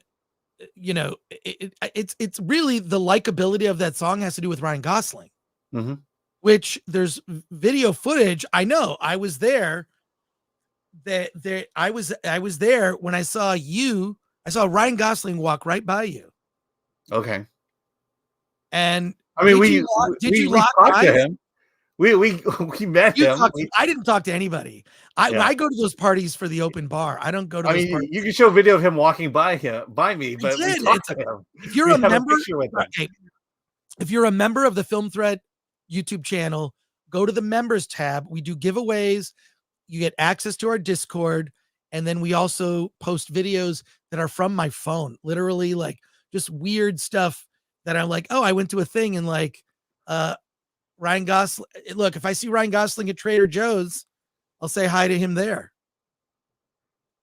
So there you go. Or you just let him walk by you. I'll let him walk right by. I love Trader Joe's. You don't have to have a club card. And I think that the Trader Joe's cashiers, they are coached to complement your choices. And another thing to love about Trader Joe's, this might be just a local thing. There are Trader Joe's in other parts of the United States. Trader Joe's was attacked by a bunch of wokies saying, because they've got like these other brands like Trader Jose for all their Mexican food or Trader Ming's for all their Asian food. Some people tried to come after Trader Joe's, like, how dare you like have these? And they just said, nah, F off. We find our customers like them. Yeah. How dare you have representation and diversity in your brand? That's how you. So let's get rid of it. Let's make it all white. Let's get rid of Jose. Let's get rid of Ming. Let's just make it Joe. It's all Joe. Thank you. Let's gentrify everything and not have any ethnicity to our foods. These are people who see racism in everything, and they're idiots. They're idiots. We used to do that as a joke, as just a fun game. Hey, let's find the racism in this, and now it's become a real thing. And you feel bad. I feel bad for having you. I miss Land O'Lakes butter. I love that butter. There was a very attractive Indian woman on the packaging for Land O'Lakes butter. Where is my butter? Where's my butter? Where's my butter? So, well, there you go. That well, let me just say this. That wraps it up for us today. We're gonna leave it. You didn't even talk about Best Picture. What do you? Oh shoot! Sorry, Alan. I'm so sorry. Okay, last thing. Best Picture. I'm sorry. We're not going anywhere. We're not going anywhere. So there we go. Yeah. I mean, it's Oppenheimer. I mean, that's yeah. Oh, it's Oppenheimer. Okay, yeah, no surprises. But let's look at the things that did get nominated that were surprises. Anatomy of a Fall, that was a surprise. Can you scroll down a bit? Yeah. My School, Zone of Interest. Past I think Lives. First of all, I love it. Yeah, go ahead. No, sorry, go ahead. You go first. No, I'm just saying it's been on. It was Golden Globes. It was Critics' Choice. it's not a surprise. It's there. The surprise is that there's so little support underneath it in terms of there's not a lot of nominations other than original screenplay. And so, that's why it feels like it's singular when it appears on this list. Well, look, I think it's just going to be Oppenheimer. I don't think we're going to see any huge surprises at the Oscars this year. They're just not going to be. Yeah. So they're going to have to rely on Jimmy Kimmel to keep it light and fun. Oh my God. I am not a fan of Jimmy Kimmel because he has specifically gone after people. Yeah. Like it's not even comedy. It's bullying. Mm-hmm. One, he hates half the country. He mocks people who are working class. I can't think of a worse host than Jimmy Kimmel. He's a hypocrite going after people for being racist when he himself did comedy in blackface. You could argue whether or not that is racist. He was making fun of NBA player Karl Malone. And I really, from a guy I used to really admire for the comedy, mm-hmm. to someone who is just an awful human being. I can't think of anyone worse than Jimmy Kimmel. Let me give you the conspiracy theory here. Please. That there is a stack of stories that we don't know about. And if Jimmy Kimmel ever falls out of line, those stories will get released. That's my conspiracy theory. Well, it happened with Jimmy Fallon, right? Mm-hmm. Like a bunch of stories, and you're like, it sounds like he had a high stress job, and he basically said, here's the bar. You're working on network national TV. Yeah. Hit that bar. Be excellent. Be excellent. And if it's not excellent, mm-hmm. Come on. So what happened is they released a few of those stories to say, hey, Jimmy, fall back in line or the rest of them will come out. Super chats here coming in. MK Solid 4 for $4.99 coming in hot. Says today Land O'Lakes butter looks like the Vigo painting from Ghostbusters 2 when the ghost jumps out of the picture. I haven't even seen what it looks like. I just know that they very quickly, it's like anything that could be even misinterpreted as racist by stupid people. Yeah. It's look. Yeah. Heaven forbid you put culture into it. Yeah, and everything is just going to have generic packaging to not offend anybody. Tired of this. I think people are just tired of it. And people are like, yeah, let's just not do that. But thank you for that. I'm going to go look at what's the butter. Hey, Kara, member for 4 months, says, will there be other D-Files more interesting than the Oscars? No, D-Files is a series. I don't know how many it's going to run at least the next couple months to tell those story. When is the next D-Files coming? Probably in 2 weeks. 2 weeks. Okay, so like next week. Yeah. By the way, here's the beautiful Land O'Lakes packaging. That's what it looks like? Yeah. So look, there's some forest over here, a little forest over there, and then the name. Looks beautiful. It says new look, same great taste. It taste. screams Indigenous First Nations people. Why didn't Killers of the Flower Moon jump on this? They could have had the best promotion in every grocery store. You have Lily Gladstone on every Land O'Lakes butter. It could have been awesome. Well, there you go. Or how did Echo not jump on that one? Yeah, why did Echo not jump on that? Echo, Land O'Lakes, you get a Disney Plus for $199. All right, I just want to say thank you to I want to say thank you to you, Alan, and Ms. P. Coffee for getting up in a godly hour early. I want to say thank you to everyone who watched us live. That was a lot of fun to watch the Oscar nominees. We will have our Oscars watch party on the day of the Oscars. The Oscars are an hour early, so that means we will be an hour early because we start the stream an hour early to we look at some red carpet stuff, but we like give our predictions. Then we watch the show live. Alan will have it in the background on his TV. We'll be watching it live. All of us will be watching it live. The show goes long, but it's group and it's a lot of fun. It's the best way to watch the Oscars. My recommendation, watch the Oscars on your TV, have us on your iPad or your device to listen to us. We're like a running DVD commentary. Any final thoughts, Alan? Yeah, we will make the Oscars better. Yes, and I want to say thank you to our mods this morning, Lord Thoth in the Chicago box. We appreciate you. Thanks for getting up. Thank you so much. Thank you for getting up super early. That's going to wrap it up for us. Tomorrow, Hollywood on the Rocks is going to be a big show, Sundance and Slam Dance movies, including a documentary that involves George Lucas. You're going to have to, okay. Yeah, you got to come back for that. You got to come back for that one on Wednesday. It's going to be a lot of fun. And then Friday, our regular review show. Lots to talk about. Alan, what do you want to say? Let's get out of here.